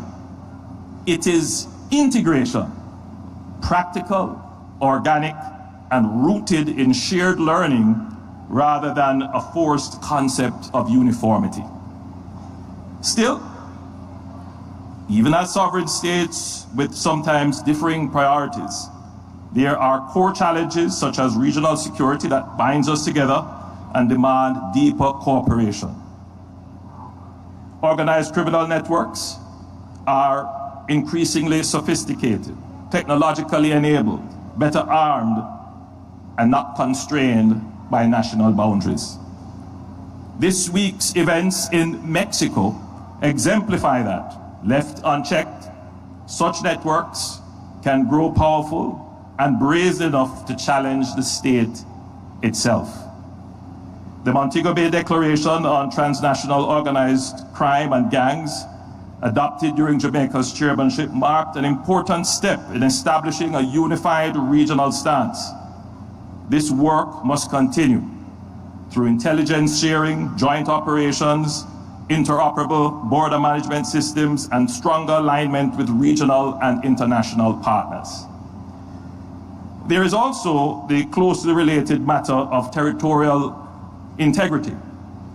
As small states with vast maritime spaces and strategically important geographies, we each face pressures, external claims, illicit incursions, and evolving geopolitical interests that can challenge the sanctity of our borders. While our approaches may differ, our commitment to the principle is shared. Every member of CARICOM has the right to decide how best to defend its territory and maritime domain, and it is reasonable for them to expect the solidarity of every member state to that end. During our tenure as chair, Jamaica placed significant emphasis on regional security. We strengthened collaboration with CARICOM impacts, deepened engagement with Interpol, and advanced coordinated efforts on border management and intelligence sharing. On Haiti, we reaffirmed that CARICOM has a critical role in supporting the political, humanitarian, and security pillars of the recovery. Jamaica remains fully committed to the work of the UN Security Council, endorsed Gang Suppression Force, the Standing Group of Partners, the Eminent Persons Group, and the OAS in supporting a coherent and sequenced pathway towards stability. Friends, we must address the situation in Cuba with clarity and courage.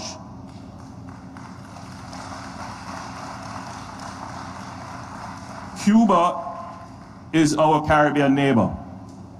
Its doctors and teachers have served across our region. Its people are part of our shared history. But today, the Cuban people face severe economic hardship, energy shortages, and growing humanitarian strain. Jamaica is sensitive to the struggles of the Cuban people. Humanitarian suffering serves no one. Apart from our fraternal care and solidarity with the Cuban people, it must be clear that a prolonged crisis in Cuba will not remain confined to Cuba. It will affect migration, security, and economic stability across the Caribbean basin. It is therefore important that we carefully consider this matter and take collective action. Let there be no doubt, Jamaica stands firmly for democracy, human rights, political accountability, and open market-based economies. We do not believe that long-term stability can exist where economic freedom is constrained and political participation is limited. Sustainable prosperity requires openness to ideas, to enterprise, to investment, and to the will of the people. This moment, therefore, calls not for rhetoric, but for responsible statecraft, even as we encourage support for humanitarian relief. Jamaica supports constructive dialogue between Cuba and the United States aimed at de-escalation, reform, and stability. We believe there is space, perhaps more space now than in years past, for pragmatic engagement that protects the Cuban people from any further deterioration in their circumstances and instead promotes national and regional prosperity.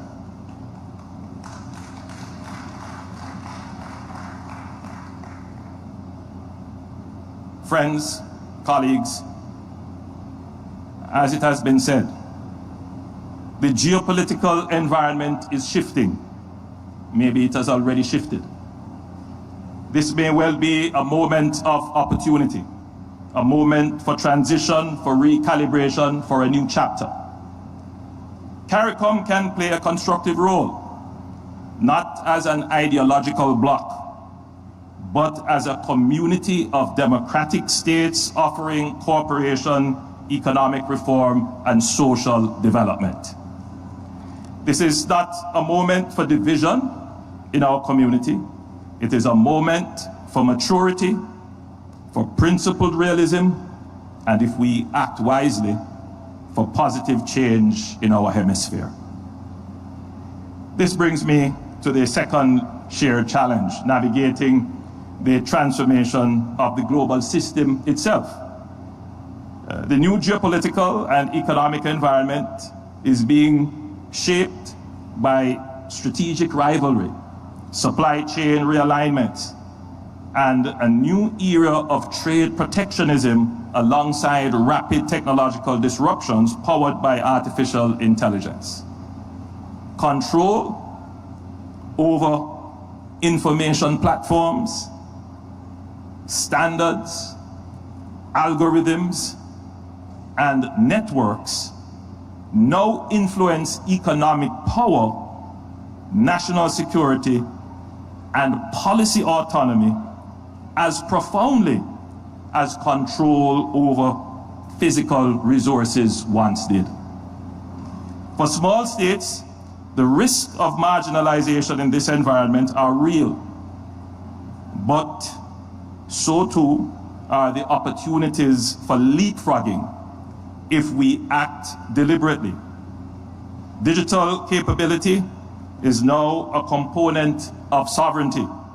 States that do not shape how technology is deployed will increasingly find their policy space shaped by others. Small states cannot afford to be passive observers of these shifts. Yet, here again, CARICOM's diversity is an asset. Because we are not bound to a single foreign policy. Different member states can cultivate different diplomatic, commercial, and strategic relationships. Rather than viewing this as fragmentation, we should recognize it as opportunity. Multiple points of engagement in a complex global system that can collectively enhance the region's resilience, influence, and optionality. No single Caribbean state can build scale across these domains alone, but together we can pool talent, align standards, develop digital public infrastructure to enhance productivity, inclusion, and resilience. Success will, however, require deep engagement, information sharing, and collaboration with each other. It will require true enhanced cooperation. For our part, Jamaica remains committed to a transparent, fair, and rules-based multilateral trading system that is responsive to the vulnerabilities of small island developing states while enabling us to compete and thrive in a tech-driven global economy. The Caribbean single market and economy remains one of our most important instruments of translating regional cooperation into real economic opportunity. It is a practical framework that allows member states to pool advantages, reduce barriers, and create a larger economic space in which our firms, workers, and innovators can compete. The strength of the CSME lies in its flexibility. It allows integration where our interests converge, while giving each country the room to sequence reforms at its own pace. Our task is to make the single market work better by improving connectivity, aligning standards where it matters, easing the movement of skills, and building compatible digital and logistics infrastructure so that scale is possible even for the smallest among us. A more functional CSME is essential to building resilience, raising productivity, and ensuring that Caribbean enterprises can thrive in an increasingly competitive global economy. Now, our region's solidarity was most recently powerfully demonstrated 4 months ago when Jamaica was struck by Hurricane Melissa. the most intensive hurricane to ever make landfall in the Atlantic Basin. Melissa tested our people, our institutions, and our infrastructure. Yet, the recovery now underway stands as a testament not only to Jamaica's resilience, but to the strength of the Caribbean family. Permit me to convey my sincere gratitude to all of you for the supplies, cash donation, yes, there were some substantial cash donations, field hospitals, desalination plant, and personnel who are still in Jamaica, helping us to restore our grid and restore roofs. And we are most grateful, and I take this opportunity on behalf of the people of Jamaica to say thank you to my friends and colleagues. We are grateful for each and every contribution you made to Jamaica's relief effort, critical support when it was most needed, and like a family, each doing what it could. The visit of colleagues as a demonstration of your solidarity was also greatly appreciated. Your presence made CARICOM real and present at the level of communities and families, and you have the sincere gratitude of the Jamaican people, in particular the people who you met in Westmoreland where you visited. But even as we acknowledge this powerful demonstration of regional solidarity, the increasing frequency and severity of climate shocks across our region makes it clear that resilience cannot rely on goodwill alone. It must be systemic. In addition to facing the world with a clear understanding that if SIDS like us are to survive, 1.5 must stay alive with all that is required of the largest emitters. But as a region, we must also move from response to preparedness, from rebuilding after disasters to pre-financing risk, pooling capacity, strengthening regional response mechanisms, and protecting fiscal stability so that climate shocks do not repeatedly derail our development trajectories. Friends, as we look to the future, I propose that we embrace a more grounded, more confident, and more strategic conception of CARICOM, one that reflects who we are and also equips us to become what is new in this era and what it demands.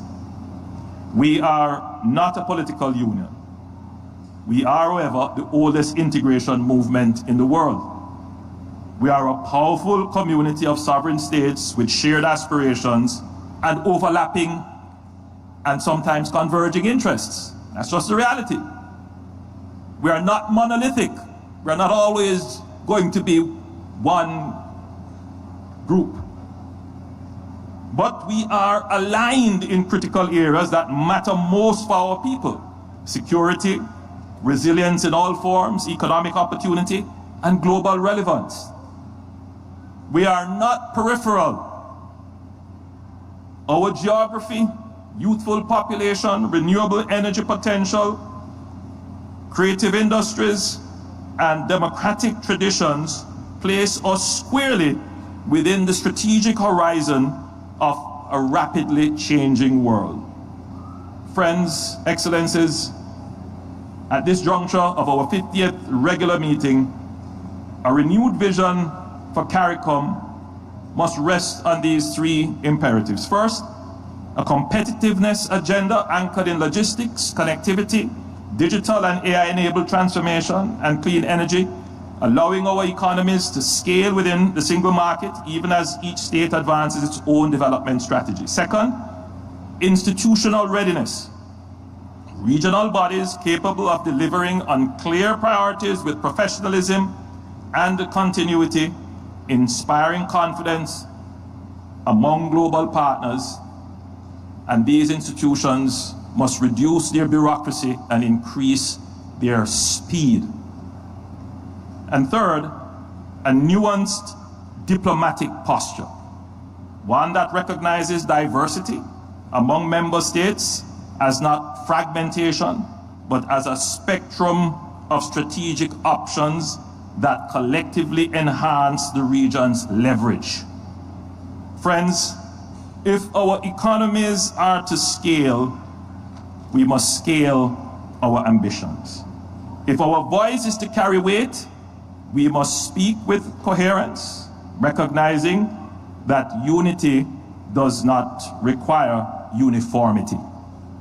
And if we are to secure the future of our people, we must embrace both our shared identity and our sovereign dynamism.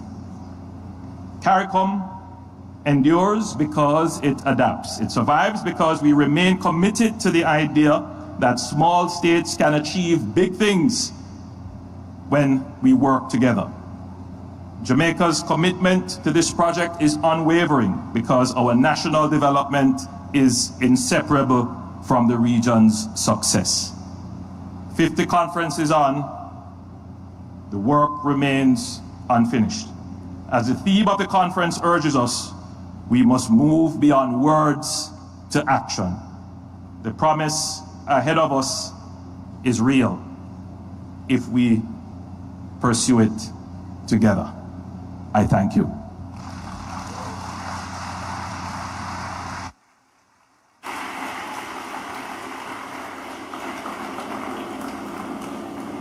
Thank you, Prime Minister Holness, for your inspiring remarks. Please allow us to acknowledge the presence of the Honorable Philip J. Pierre, Prime Minister of St. Lucia. We now turn to a distinctive folkloric tradition in St. Kitts and Nevis, traditionally known as the clowns. This form originated in the community of St. Peter's, where Poincy resided during the 17th century.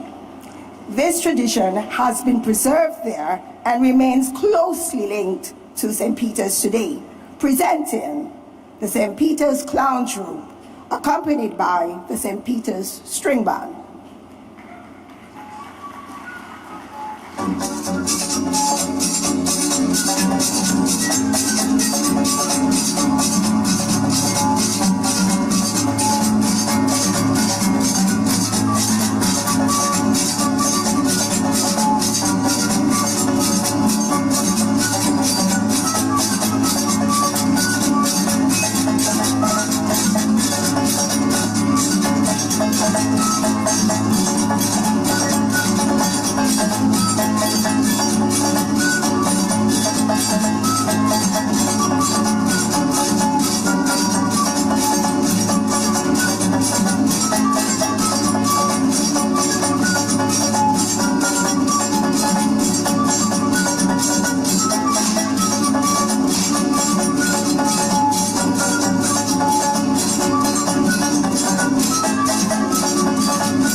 Let's hear it for the St. Peter's Clown Troupe. Ladies and gentlemen, please give yourselves a big round of applause. Please give yourselves a big round of applause for being here. Because in listening to the speeches thus far, our presence is the start of everything. And so without further ado, ladies and gentlemen, I would like to invite Dr. the Honorable Godwin Friday, Prime Minister of St. Vincent and the Grenadines, to come forward to deliver his remarks.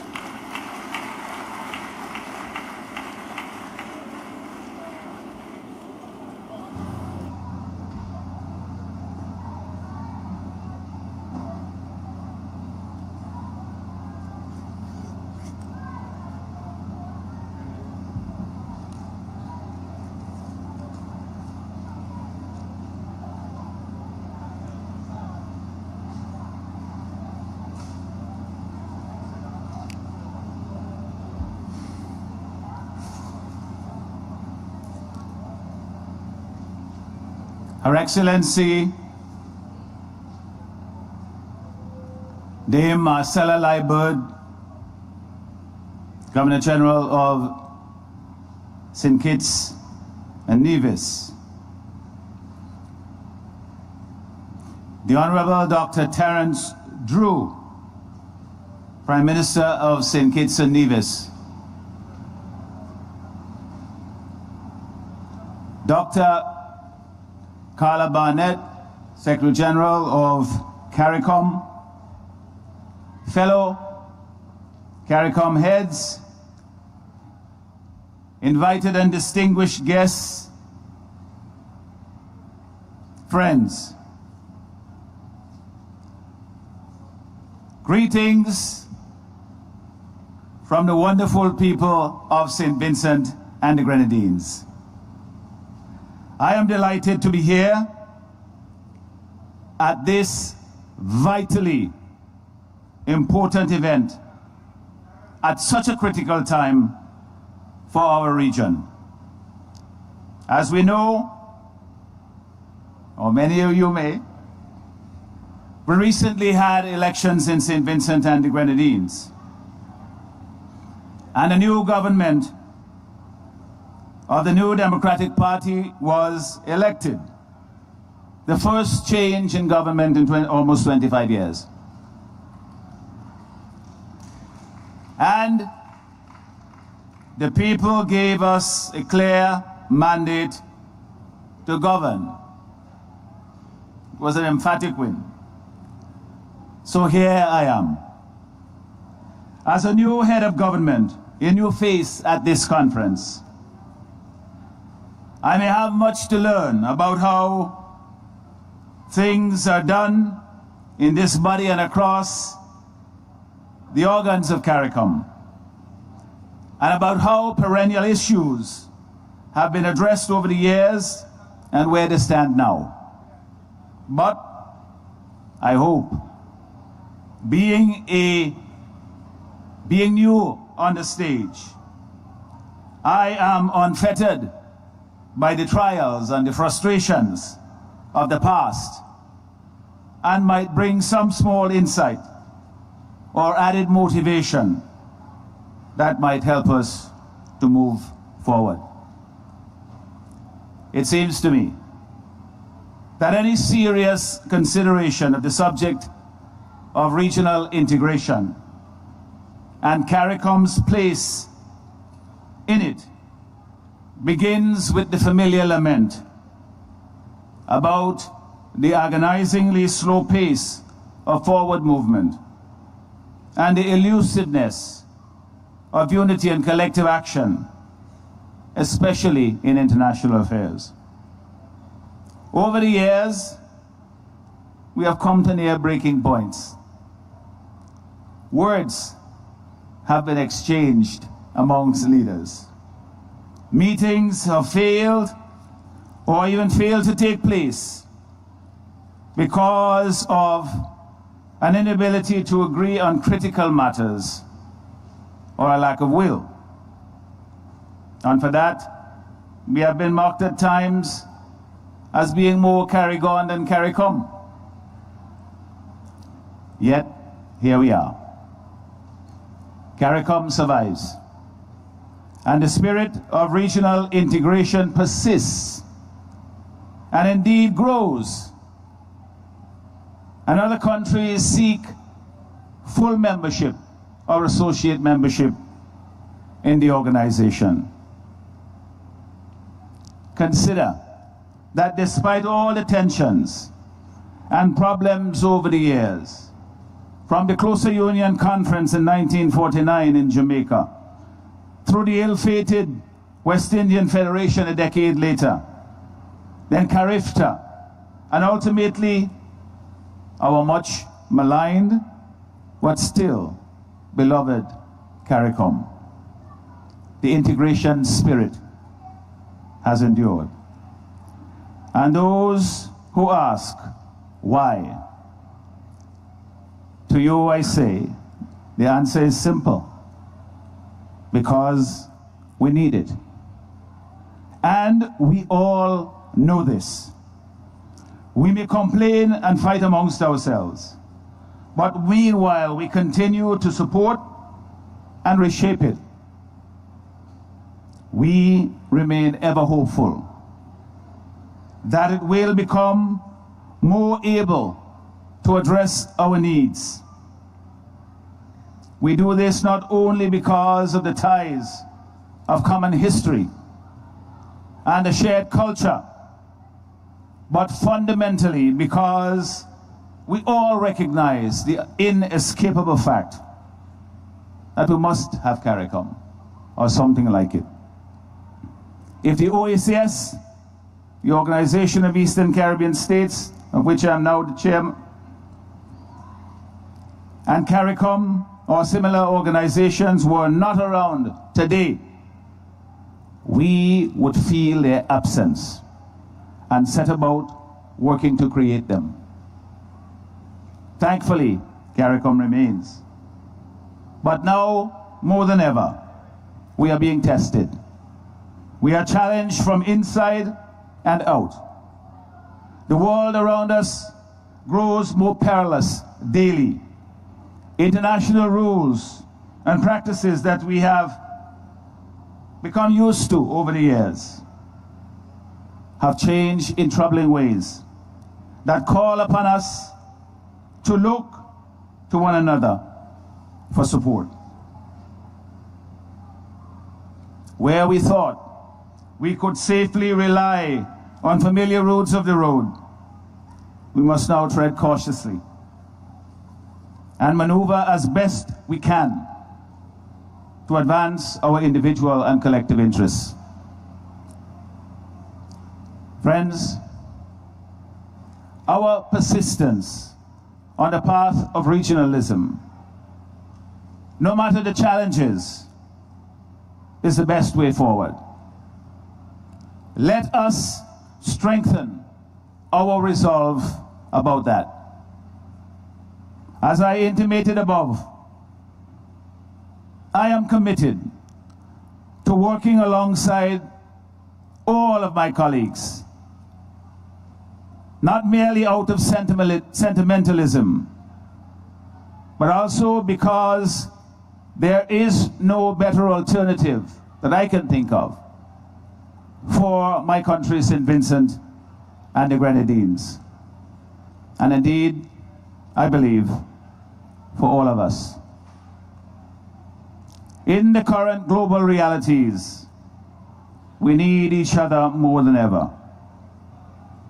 If we do not continue to strive together and pool our limited power and resources, we cannot hope to withstand the increasing political and economic headwinds and deliver better living standards for our people. That is the central value of our integration movement. The reason we make such an effort just to be here. Through CARICOM, we are collectively better able to stake our claim in an evolving world.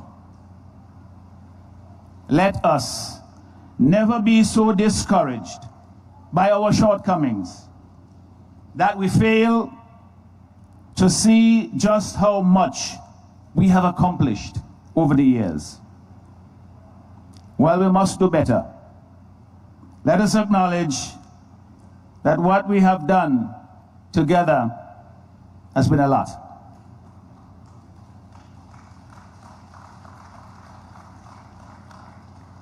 Indeed, I say let us shout about it, so that not only the technocrats in government offices across the region, but also ordinary citizens too, would know about each step forward, big or small.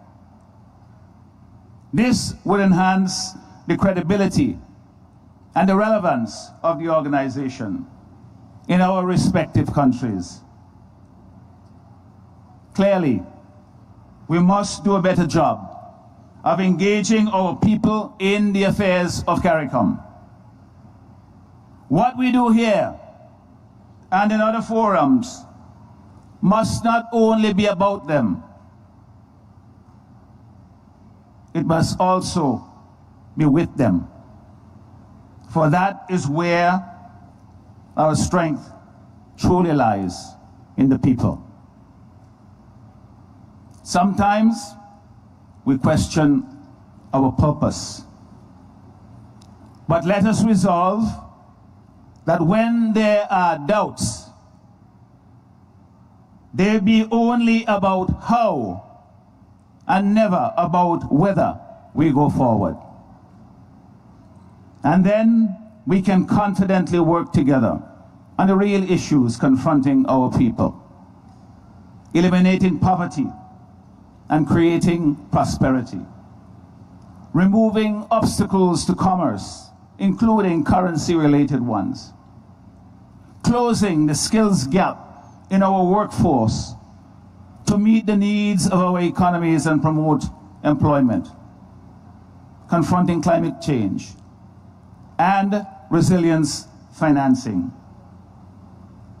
promoting peace and security in Haiti and our region, addressing the emerging humanitarian crisis in Cuba and Cuba's place within our Caribbean. Friends, thank you for welcoming me so warmly in this conference. To the people of St. Kitts and Nevis and to Prime Minister Drew, thank you so much for literally rolling out the red carpet yesterday. I look forward to working with you, but please let us quicken the pace. The road ahead may be arduous and full of obstacles, but it is a viable path, made even more certain when we decide to walk together. When we hold our neighbor's hand now, we make the journey easier and safer for those who follow. I say thank you and God bless. I pray that we have a successful conference.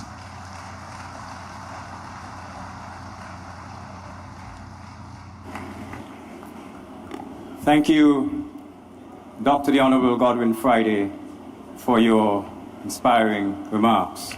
Let's hear it for Dr. Friday once again. Music has long been a powerful expression of faith, identity, and national pride across our Caribbean community. Through harmony and voice, it gives form to reflection, resolve, and hope. Under the direction of Mr. Clyde Richardson, Voices of the Federation will now perform a musical medley featuring My Soul's Been Anchored in the Lord, arranged by Moses Hogan, followed by My Nation, arranged by Mr. Clyde Richardson himself. Voices of the Federation, ladies and gentlemen.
the Lord. Before I stay in hell one day, my soul's been anchored in the Lord. I'd sing and pray myself away. My soul's been anchored in the Lord. My soul's been anchored. My soul's been anchored in the Lord. In the Lord. In the Lord. My soul's been anchored. Anchored in the Lord. In the Lord. In the Lord. My soul's been anchored in the Lord. My Lord. My soul's been anchored in the Lord. Lord, my soul's been anchored in the Lord. Gonna sing and shout and never stop. My soul's been anchored in the Lord. Until I reach that mountain. My soul's been anchored in the Lord. My soul's been anchored. My soul's been anchored in the Lord. In the Lord.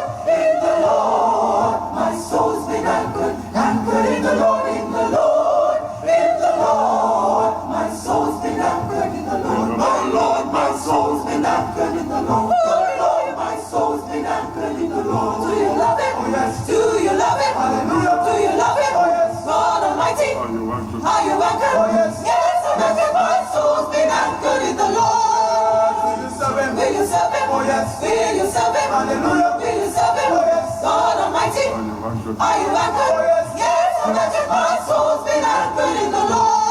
Will you praise him? Will you praise him? Oh yes. Will you praise him? Hallelujah. Will you praise him? Oh yes. God Almighty.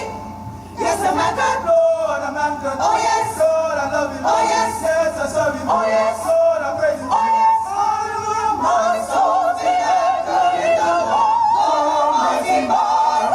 Be my God. I in the Lord.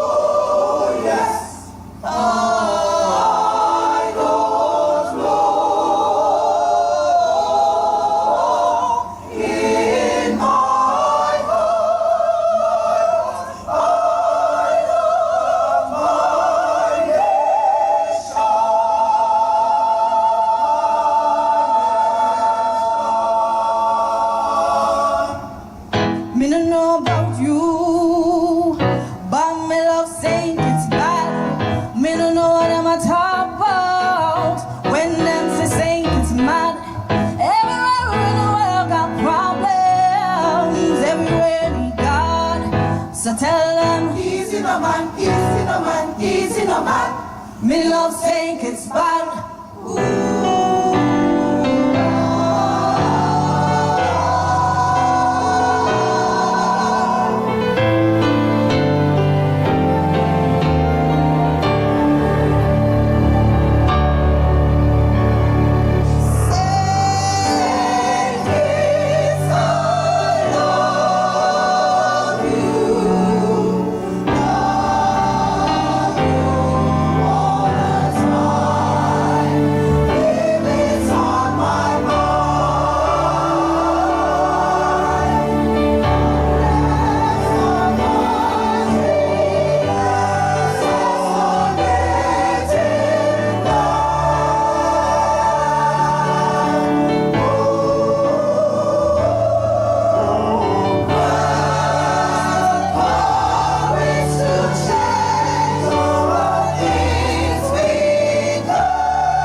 gentlemen, let's hear it for the voices of the Federation of St. Kitts and Nevis. Indeed, a very good prelude to our next presenter. It now gives me great pleasure to invite Her Excellency, Dr. Jennifer Gerling Simmons, President of the Republic of Suriname, to deliver her remarks. Let's hear it, ladies and gentlemen, for President Gerling Simmons.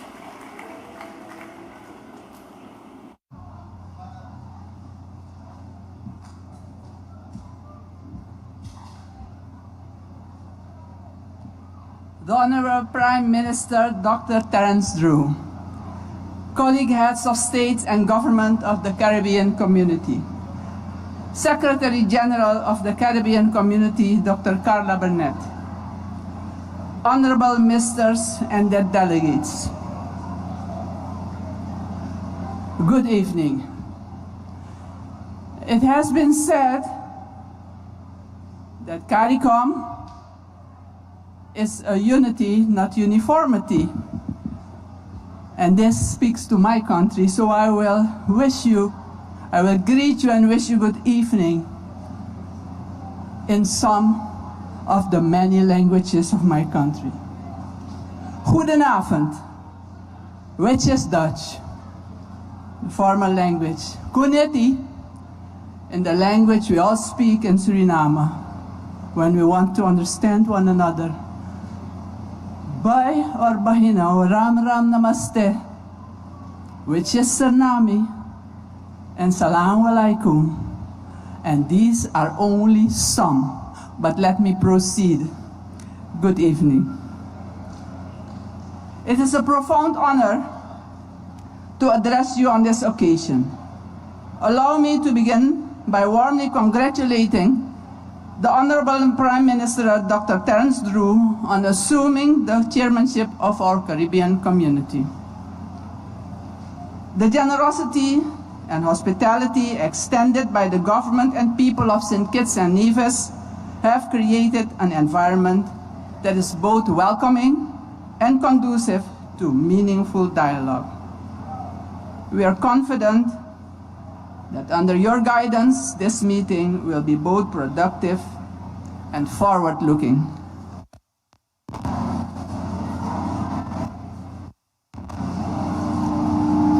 The Republic of Suriname stands ready to fully support your chairmanship and to work constructively with all member states as we pursue our shared regional goals. Allow me to equally pay sincere tribute to the outgoing chair, the Honorable Andrew Holmes, Prime Minister of Jamaica. His tenure coincided with a period of regional challenges and global uncertainty marked by natural disasters, social pressures, and economic disruptors. Yet, throughout this challenging period, Jamaica provided steady and focused leadership. Thank you. We salute the resilience of the Jamaican people and acknowledge the strength and clarity with which Prime Minister Holmes guided this community. Excellencies, ladies and gentlemen, it is with great honor and responsibility that I stand here as the first female President of the Republic of Suriname in office for about 7 months.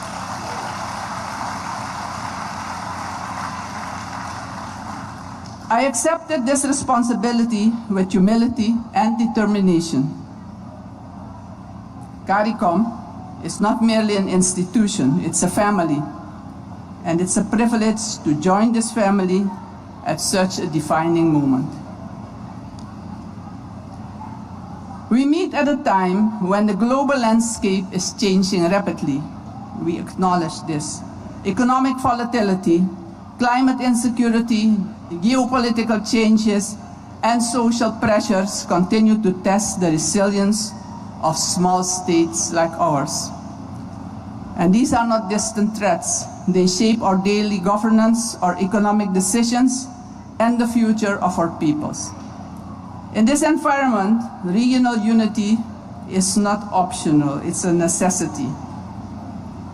The Caribbean strength has always rested on its capacity to stand together and mostly to speak with one voice, to demonstrate that small states can exercise collective influence far beyond their individual size.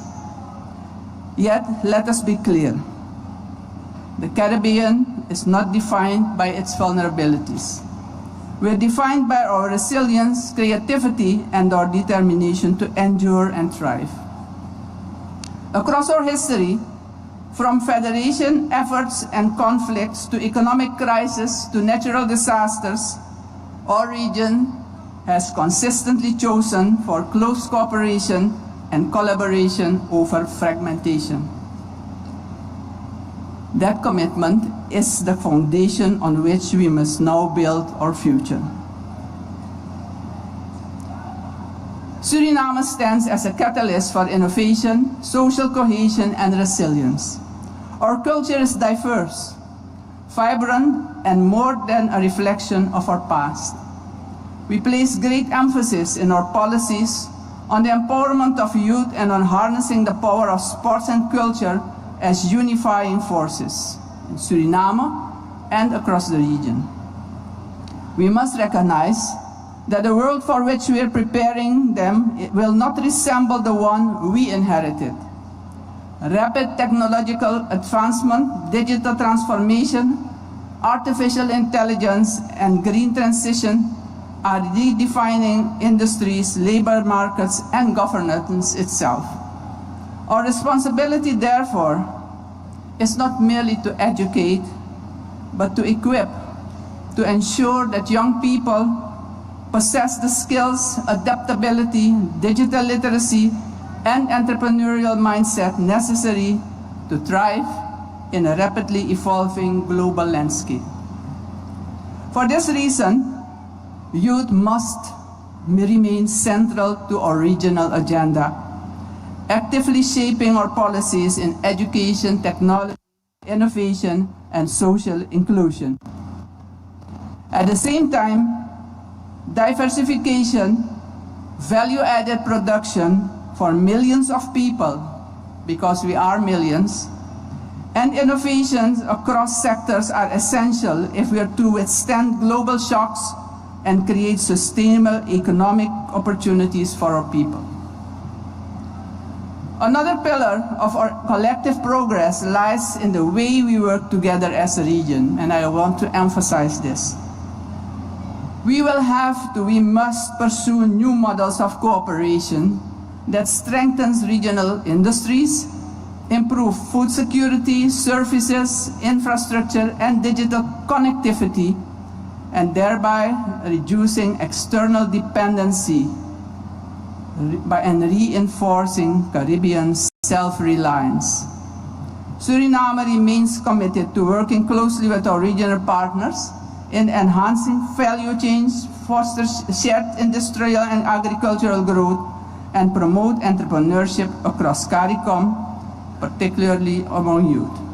Excellencies, ladies and gentlemen, global energy dynamics are evolving, and Suriname is increasingly positioned within this new landscape.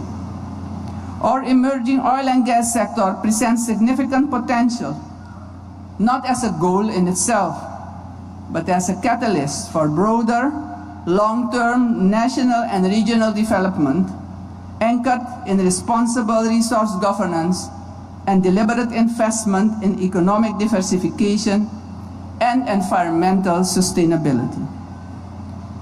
The region is in energy transition, and Suriname is open to contribute. If developed prudently, the energy sector can strengthen regional energy security. And I think it is very important to actually strengthen energy security, support industrial transformation, and create tangible opportunities for our citizens. It is therefore essential that revenues generated from oil and gas are strategically directed towards diversification and nature preservation, ensuring the development of a resilient and sustainable economy that extends well beyond the lifespan of the sector itself. So we must proceed with integrity and foresight. Climate change continues to disproportionately affect our region. For us, it's not a distant or theoretical concern. It's an immediate and existential reality. Rising sea levels, extreme weather events, coastal erosion, food insecurity, and biodiversity loss exert increasing pressures on our economies and our people. In this context, equitable access to climate finance is a necessity grounded in fairness and justice. The international community must recognize that small islands and low-lying developing states bear the greatest vulnerability while contributing the least to global emissions. In the case of Suriname, we are actually a carbon-negative country, with our vast forest cover absorbing more carbon dioxide than we emit. CARICOM must therefore keep advocating for fair, predictable, and accessible climate finance from various sources. In closing, as we commence the 50th regular meeting of heads of states and government, let us muster the strength and courage that have to carry us through challenging times ahead. Let us leave this meeting with renewed purpose, clearer strategies, and a deeper resolve to shape a future world for our people's aspirations. I thank you. Grand Tanya.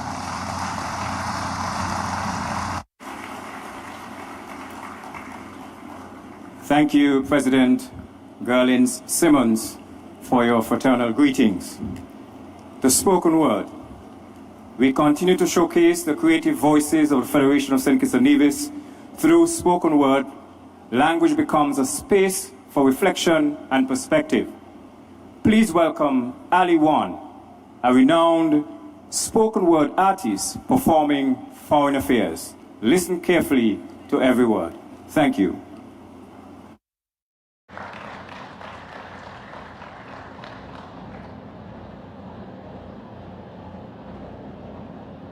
So, I came to set the record straight concerning my foreign affairs, and I came to tell the truth. Nothing but the truth, I swear. Antigua, I've been watching you for a while, dancing with your flags in the sunshine, and I'm trying to decide how many dives I can take yearly. She said 365. But I fell in love with her sister. Yes, Barbuda. She had me at hello. I miss running my hands through her pink sand at the Tower Martello. But next door was the Emerald. I'll do anything just to make her smile. Montserrat. See, she's a natural attraction. And she's so hot, might cause an eruption. Dominica, from her imperial Amazon to her bouillon, I want it all. After God is her earth. Her TLC had me chasing waterfalls. St. Lucia, on her back is how she sleeps. Look at her perfect physique. I got a sneak peek of her Piton peaks. I spazzed. She said, relax and listen some jazz. While she lotioned me with sulfur and gave me a mud bath. St. Vincent, well, let me tell you the truth. Ain't nothing sweeter than your fried jackfish and your breadfruit. And the grenadines, sweet like grenadines. I don't want to be a visitor because St. Vincent, she already captured my prime minister.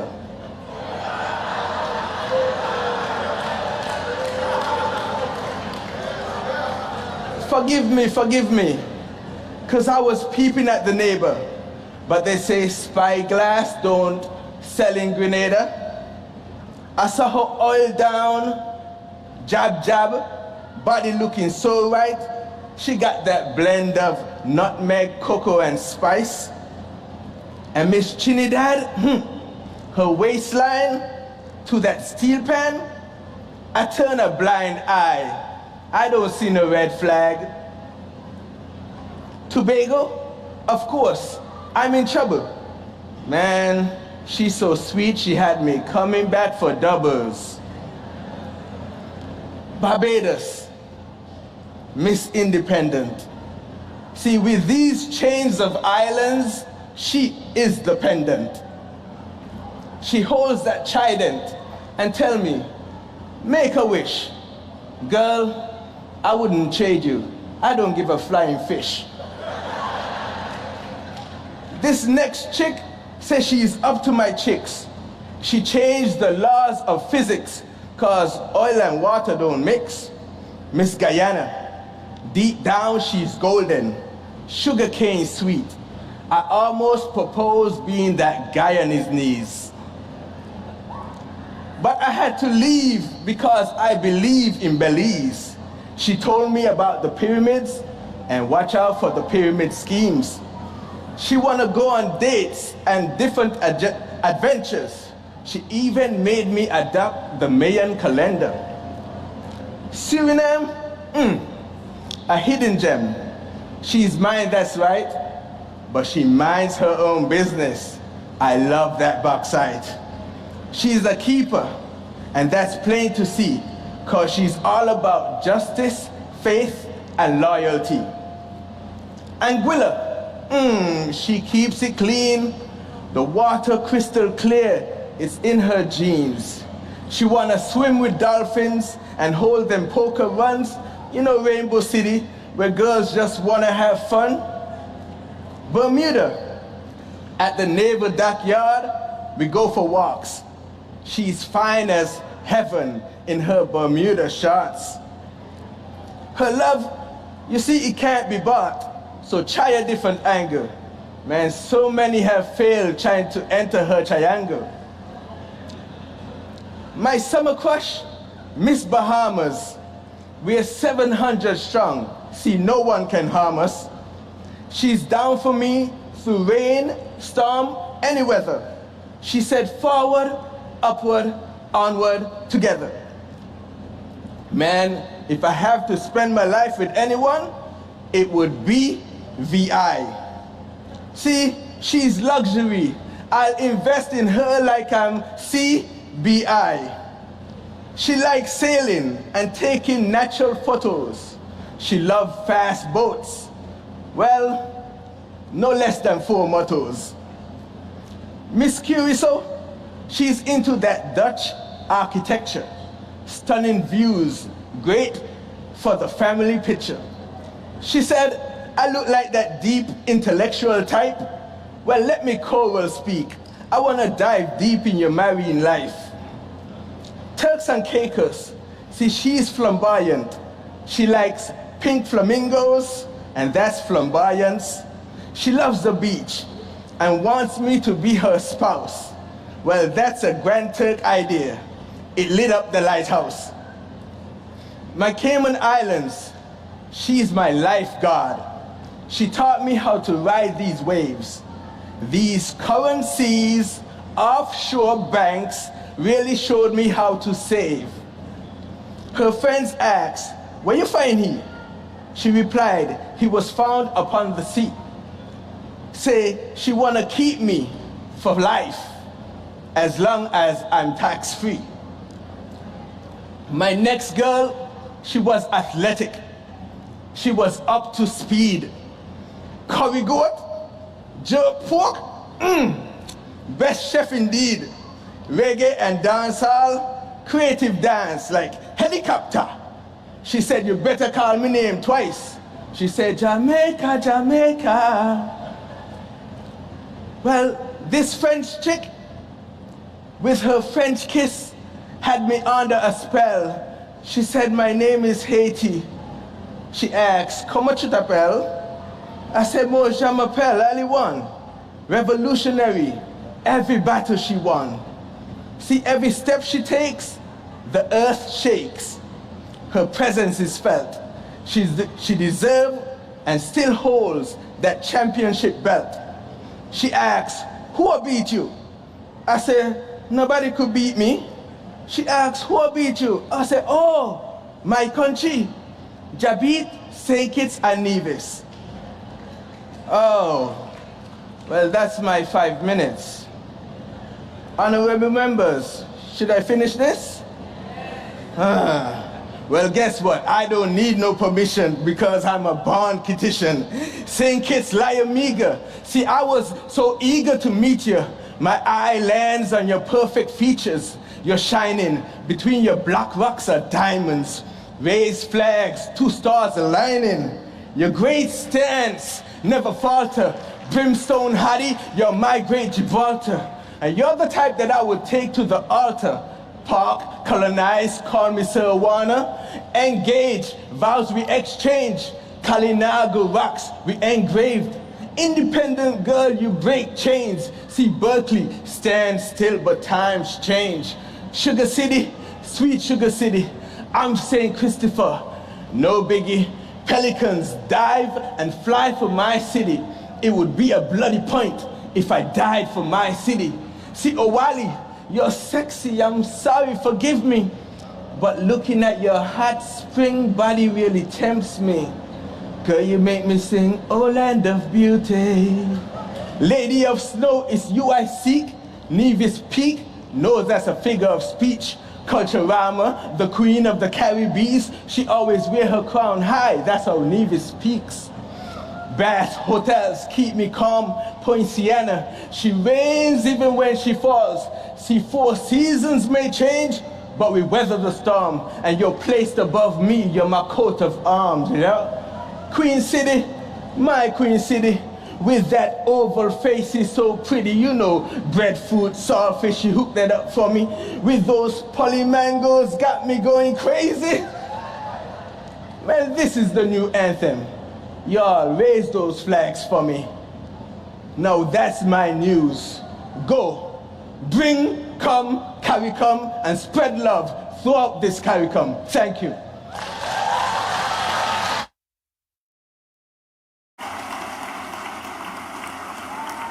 There you had it, ladies and gentlemen, Foreign Affairs, seen through a lens of affection and appreciation for each island, recognized for what makes it distinct, yet part of a wider whole. CARICOM tourism promotion at its best. Ladies and gentlemen, let's hear it again for Ali Wan for that wonderful piece. We're getting near the end.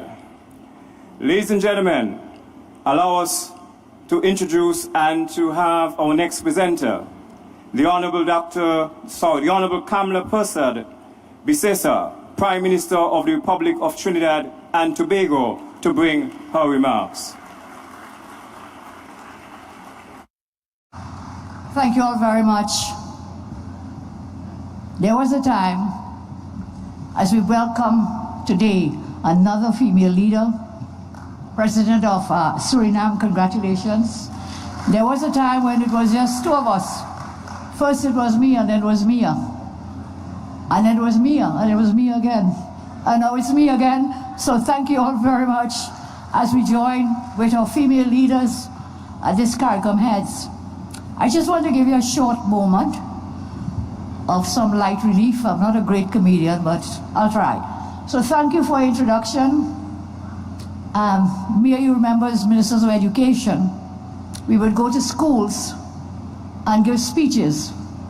And so we'd get the introductions there. So one school decided they will not use an adult to introduce me. They will use a little boy. He was just 11 plus, just wrote the exam and went into secondary school. So he comes to the mic and he says, I am not going to make any long, boring speech. My job here is to introduce Kamala. So I'm not making that long, boring speech, but here's the person who will make that speech. Kamala Persad Bisesa. Prime Minister, Drew, thank you for your hospitality, the warmth that we received here in St. Kitts. And you well know it's not my first visit. I had the pleasure to work here with Mia. We were both young budding lawyers then. We are still budding lawyers, but we did work together here in St. Kitts, and I'm very happy of the warmth we received from you, Prime Minister, and your family, and of course the people of St. Kitts and Nevis. Fellow CARICOM heads, dignitaries, distinguished guests, I welcome for the first time to a CARICOM meeting from one Twin Island Republic to another one here, Trinidad and Tobago, Chief Secretary Farley, the Chief Secretary of the Tobago House Assembly. Please welcome him. For the first time, we have a Tobago representative in the CARICOM. So distinguished members all here, and of course, all the visitors who've joined us from the UAE, please welcome Minister Kabi. She's here with her minister. Can we welcome her to St. Kitts? And today, I have to say some things that may be good and kind, but I have to also face the reality of what is happening in my own country, in Trinidad and Tobago. And so I welcome the words of Prime Minister Holness when he spoke of the balanced way that he looked at the CARICOM. We all have different pathways to walk, but our destination, our goal, our aim is the same. It's for a better quality of life for the people in our country and for the whole of the region. So, Prime Minister Holness, we thank you. We were very happy with your words, the balanced approach that you took. And of course, we really admired the resilience of the Jamaican people when you weathered that horrible, devastating storm in Jamaica. We all took notice, and we're really admiring what you've transitioned then and what you're still doing now. So Trinidad and Tobago, today we reaffirm our commitment to remain a vested partner in the work of CARICOM. But I also like to take an opportunity for a short time to speak openly and constructively for the benefit of all the citizens of Trinidad and Tobago. To date, it remains very unsettling to me that in October 2022, the then sitting TNT government coordinated the kidnapping of a Trinidad citizen from another CARICOM state. He was visiting another CARICOM state, and he was kidnapped. Our Supreme Court has ruled that he was kidnapped. He was placed in handcuffs, transported to the airport, and then back to Trinidad. I think an RSS plane was used to transport him. He was kidnapped. And then I was opposition leader. I wrote to the CARICOM Secretariat, that's 2022. I wrote to the Secretariat of the CARICOM asking, what happened? How could you have facilitated kidnapping of a TNT citizen? Please let us know what was happening and how it happened. To date, that was 2022, I have not had a response from the Secretariat. So I say to CARICOM, that response, non-response, it may be the result of poor management, lax accountability, or most concerning, that one ceases to be recognized by the Secretariat as a member citizen of CARICOM when not in government. And so I want to reaffirm that the CARICOM should be the voice for all, not just for the governing parties, not just for those in the Caribbean who form government parties. And so I'd ask you, we have to chart a way forward. Yes, we won our elections. Yes, we are the majority parties, all of us here, all the heads.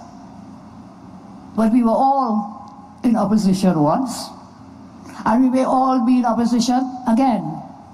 But we must work together for all of our nations, all our citizens, whether they belong to the governing party or whether they belong to the opposing parties. So that, I say, still concerns me.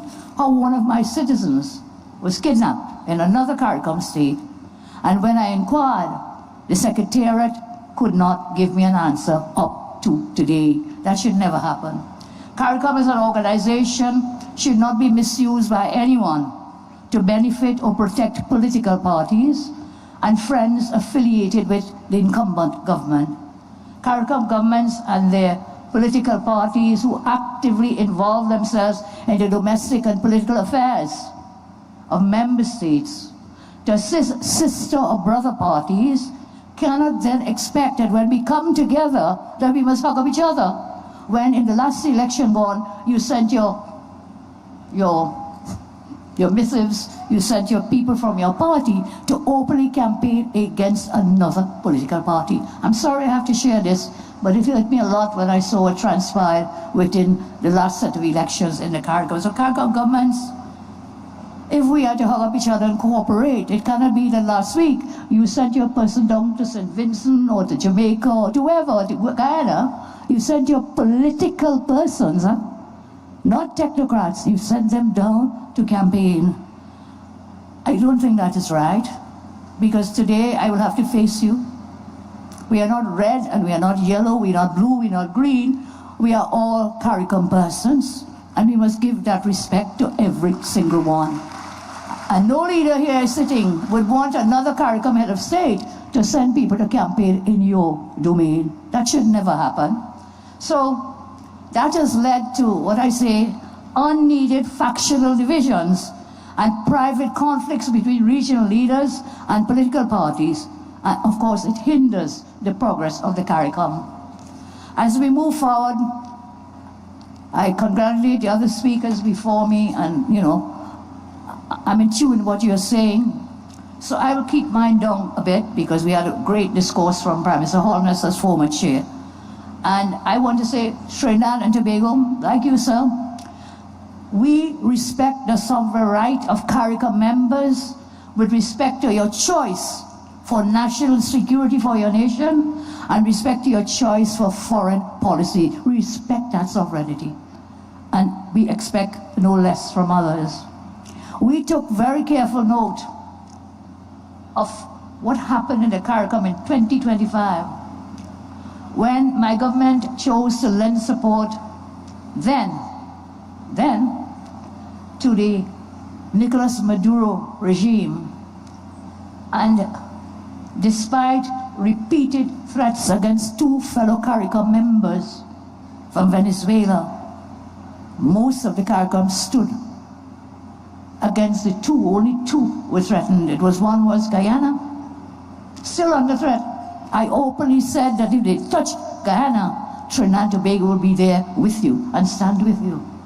And the other was Trinidad and Tobago. We are threatened, and we are still threatened by Venezuela. I'll say a little more about that in a moment. So how could the CARICOM be a zone of peace when a narco-dictator who imprisoned and killed thousands of civilians and opposition members? You will see recently over 300 persons from the opposition in Venezuela have been released. They were in prison because of politics. So how can it be when that regime was threatening violence to two CARICOM member states, there was no voice from the CARICOM? We were talking about a zone of peace. And in my respectful view, my country is not a zone of peace, and I'll tell you why.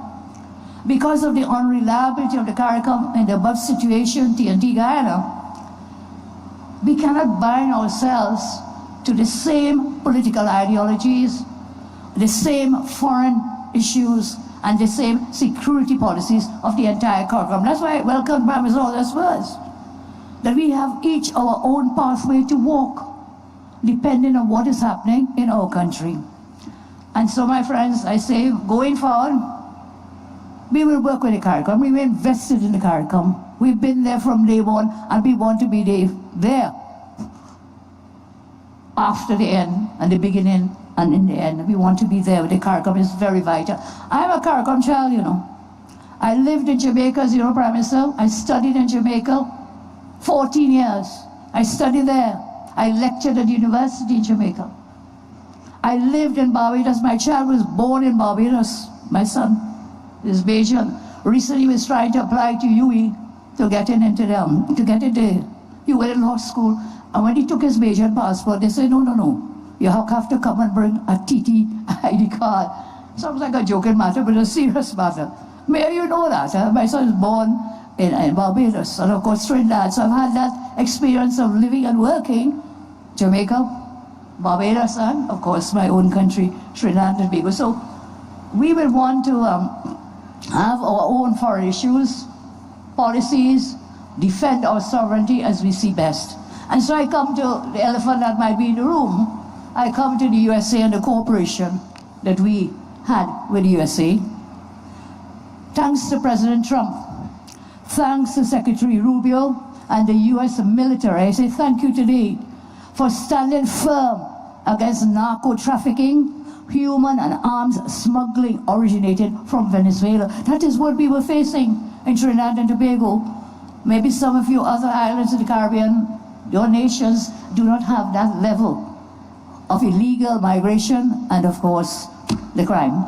So in 2024, crime was being treated as a public health gimmick. It was dubbed a public health issue. It's not a public health issue. Because of the crime, you're not alive to get any public health. You're dead. That's what the crime is like. So don't talk to me about a zone of peace when I will tell you, Trinidad and Tobago, 1.4 million people. We recorded 623 murders in 1 year, in 2024. And 40% of those murders, they were gang-related, driven by narcotics, by firearms smuggling from Venezuela, and gangs coming out of Venezuela and mingling and mixing with gangs in Trinidad. In 2025, change of government, change of policy to treat with the drug cartels and the gangs as violent terrorist organizations. The military action by the American military in the Caribbean caused, you know what happened in our country? Caused our murder rate to decrease by 42%. You know what that meant? There were 257 less murders in TNT. I can say thanks again to President Trump. And thanks again to Secretary Rubio, Marco Rubio. I thank them and the US military for the cooperation and what is shared with us for national security matters. Maybe in your islands you don't have the kind of crime we have. I know Prime Minister Hosler, as we tried to pass the Osloso bill in Trinidad, we were not as fortunate as you in the parliament, but I know you have done well with your murder rate. So some of us, the crime is so bad, I cannot depend on just my military, my protective services, and certainly from you in the CARICOM, many of you do not have military or large police services to help us down there. So again, I repeat, you know, Trinidad is a saying, who vex lost? But we gained from the help, I'm saying, that military help, and I will welcome them again. So we changed the policy and we were able to bring those murders down by 42%. As I said, that's 257 less people who would have been dead had we not taken that course of action. So let me finally take this opportunity to sympathize with the government and people of Mexico, as Prime Minister Holness mentioned, with regards to the cartel-fueled mass violence happening there. That could have been Trinidad and Tobago if we did not take the action we did. To partner with the US is not to undermine the Caribbean region, but to defend it. TNT will continue to cooperate with the US in the best interests of our citizens to drive destabilizing and destructive forces out of our country, out of our region, and out of our hemisphere. On the issue of full and free movement, I'll go quickly here, just a few points. I know we are all committed to full and free movement. I know several CARICOM islands are moving forward with that. But in Trinidad and Tobago, again, illegal migration is a big problem. It has been left to flourish not just in TNT but elsewhere. Currently, Trinbagonian taxpayers, we pay the bills for the tens of thousands of illegal migrants who have come into our country. It has put an enormous strain on our health services, government services, financial resources, and we are working diligently to resolve this illegal immigration crisis that we have. Again, many of you may not have it, but Venezuela is just 7 miles away from us. And we're going through right now to try to identify and do a registration exercise because there are thousands of them who are a drain on the taxpayers of Trinidad and Tobago. So at this time, I would say the greatest respect, Prime Minister Drew, Trinidad and Tobago, we are fully committed in principle to the full and free movement, but we have to deal with the thousands of illegal ones I already have in my country. So I will say, not at this time, but we agree in principle to full and free movement. And then there's the global focus on Cuba, right here at our CARICOM. And let me remind me and us, every single leader in this room was elected by a free and fair democratic election. Everyone in our countries. And so I ask, why do some CARICOM governments and political parties believe that they and their parties and their supporters should have the right to contest democratic elections to choose them as leaders, but the Cuban citizens have no right to a free and fair election? And whilst I talk with you, Prime Minister Holness, I empathize with the people, the good people of Cuba, but there's a regime that's a dictatorial one, and none of us want that in our country, not one of us. Otherwise, we wouldn't be here today. We were all elected by free and fair elections, and so we cannot advocate for others to live under communism and dictatorship, but we want to live here in our CARICOM region under democracy and capitalism. That's an oxymoron, it's a contradiction. For ourselves, we want free democracy, but tell the Cuban people, okay, we feel sorry for you. It can't work.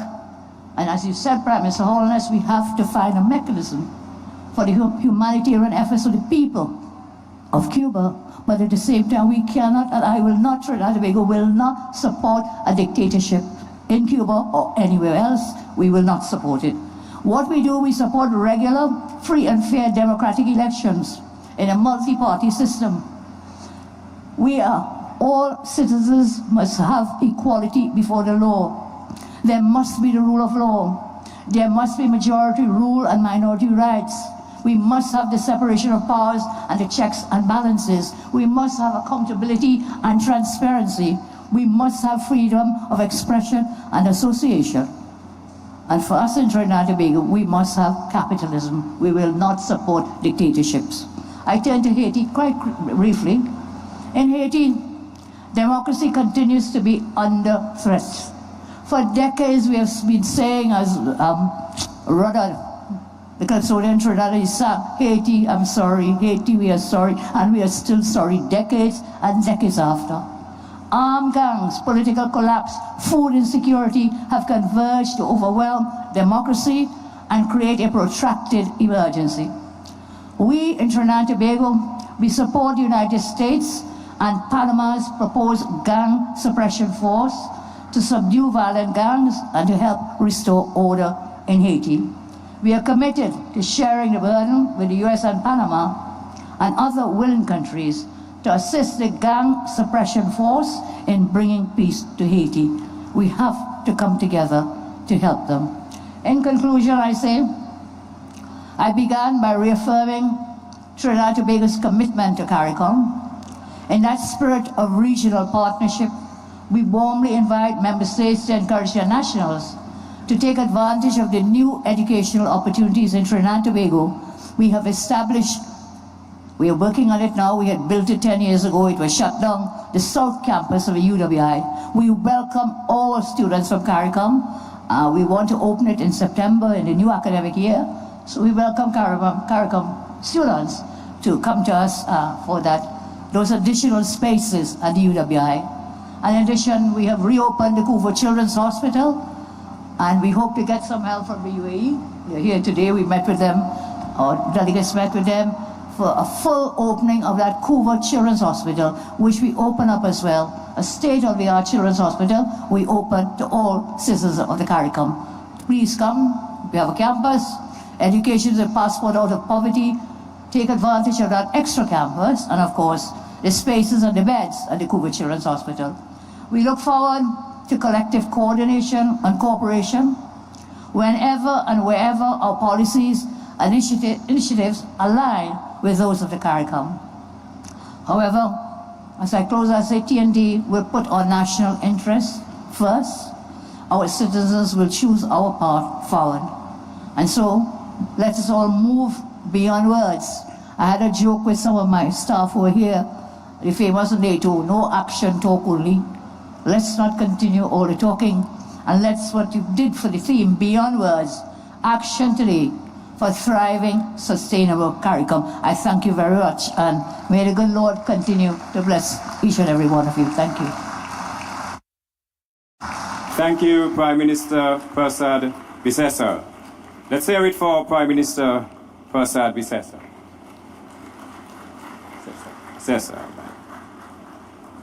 Performing our next act, performing We Is We, the first female to capture our national senior Calypso Monarch title, a 4-time senior Calypso Monarch, widely known, Sobroike, Queen Independent. Here is Caricia Willett to perform her piece, We Is We. Good evening.